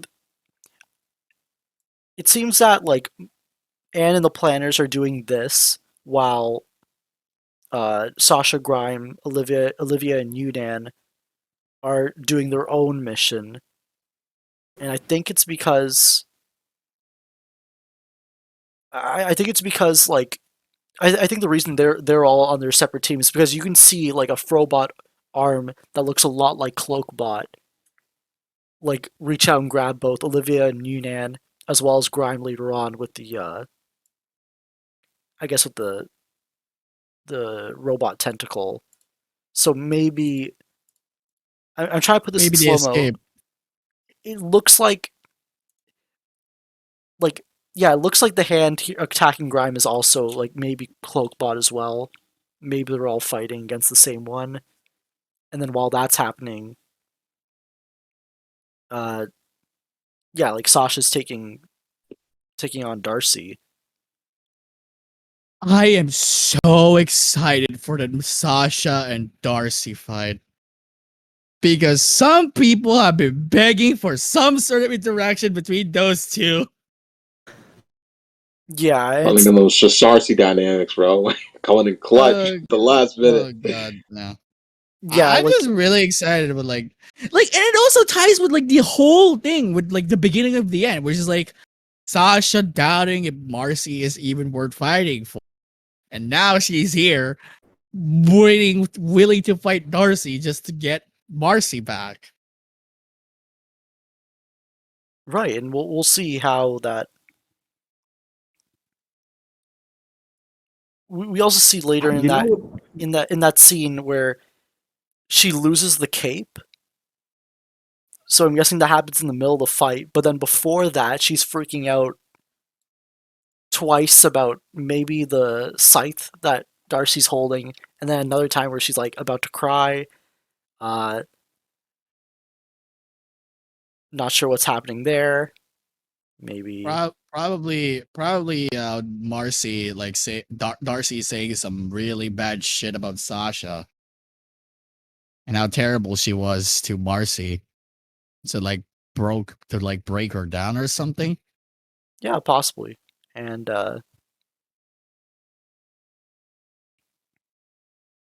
yeah, I think that's the. It seems like yeah, or maybe Grime dies, but we never. Yeah, maybe I don't know. Or maybe her sword broke. Maybe that's it. No, I'm just refusing to think on it. I just refuse. Maybe I don't know. I don't want to know what's going on. maybe her sword got broken, and maybe that's why she cries. But then later on, like when she loses the cape, she doesn't seem. Actually, I don't know because this is all. She seems more confused than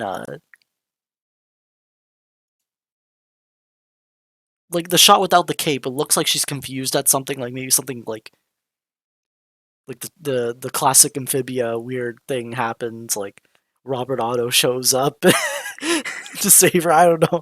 But yeah, can we talk about like the potential human and amphibia interactions that I we mean, should probably get in this episode, or 'cause- is that gonna be like another subject?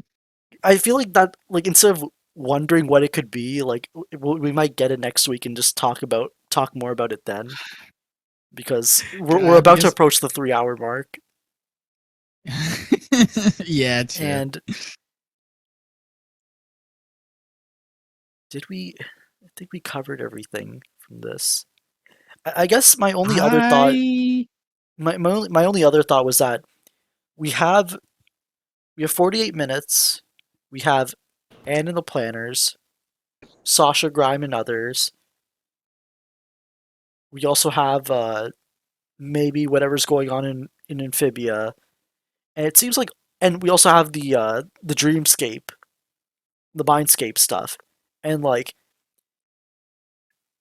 maybe like they're not going to be like fragmented into like 11-minute segments, but this would be a pretty like interesting way. Like you could dedicate 11 minutes worth to each of these plot lines if the crew really wanted to, and you would have basically 4 segments like clipped so that they all like mesh well. Yeah. That's how I could see like 4 different like stories possibly happening at the same time. Like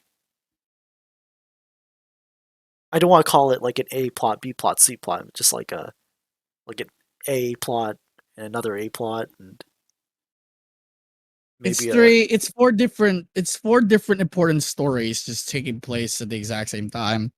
Yep. Yeah, they'll probably give each of them their own balance and stuff. I mean, it's 48 minutes. I know like Amphibia is like really. I mean, it's like an 11-minute show. Like they've been forced to learn how to like be good with their time and really know what they want to do with it. And I know with them being even more ambitious with 48 minutes, I mean, that's going to allow them to take some liberties. But you know, I still feel like I feel like they got in the bag. Yeah. They give each of these parts what they need. Plus, they can also make them tie in. I expect like whatever the planters are up to eventually tie in with Anne's fight against Andrias personally. And hell, maybe Anne gets down there to help Sasha. Like it doesn't like all these things could just tie in, honestly. Oh, we also had like Mr. and Mrs. Boonchoy getting attacked by herons. I mean, I guess they're part of the Planner family now. But Oh my god, no!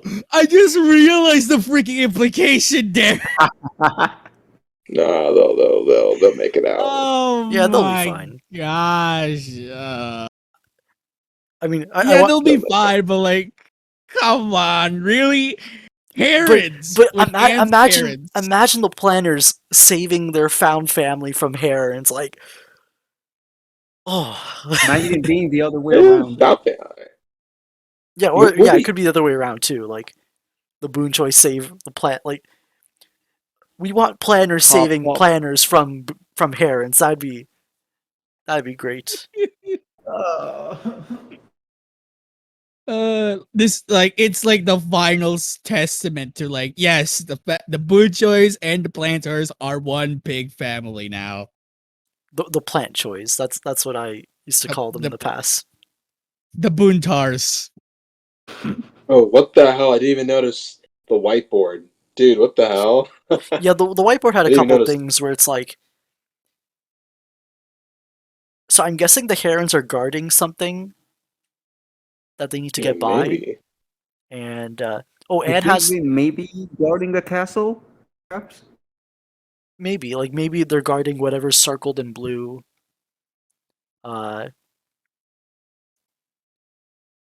There's a plan B to deal with the Frobos. Apparently, we just don't know what.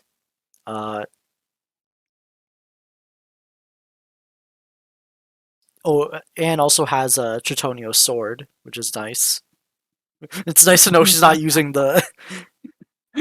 She's not using the racket. I mean, she's not even gonna use that against Andrias now. Like she doesn't have the sword when he. Like it's not coming. It's not coming, guys. Sorry. Yeah. It's not there. Go back. It's got nope. It's gone. It's gone. It's Oh not yeah, going plus with her. we keep forgetting about the letter from Leaf.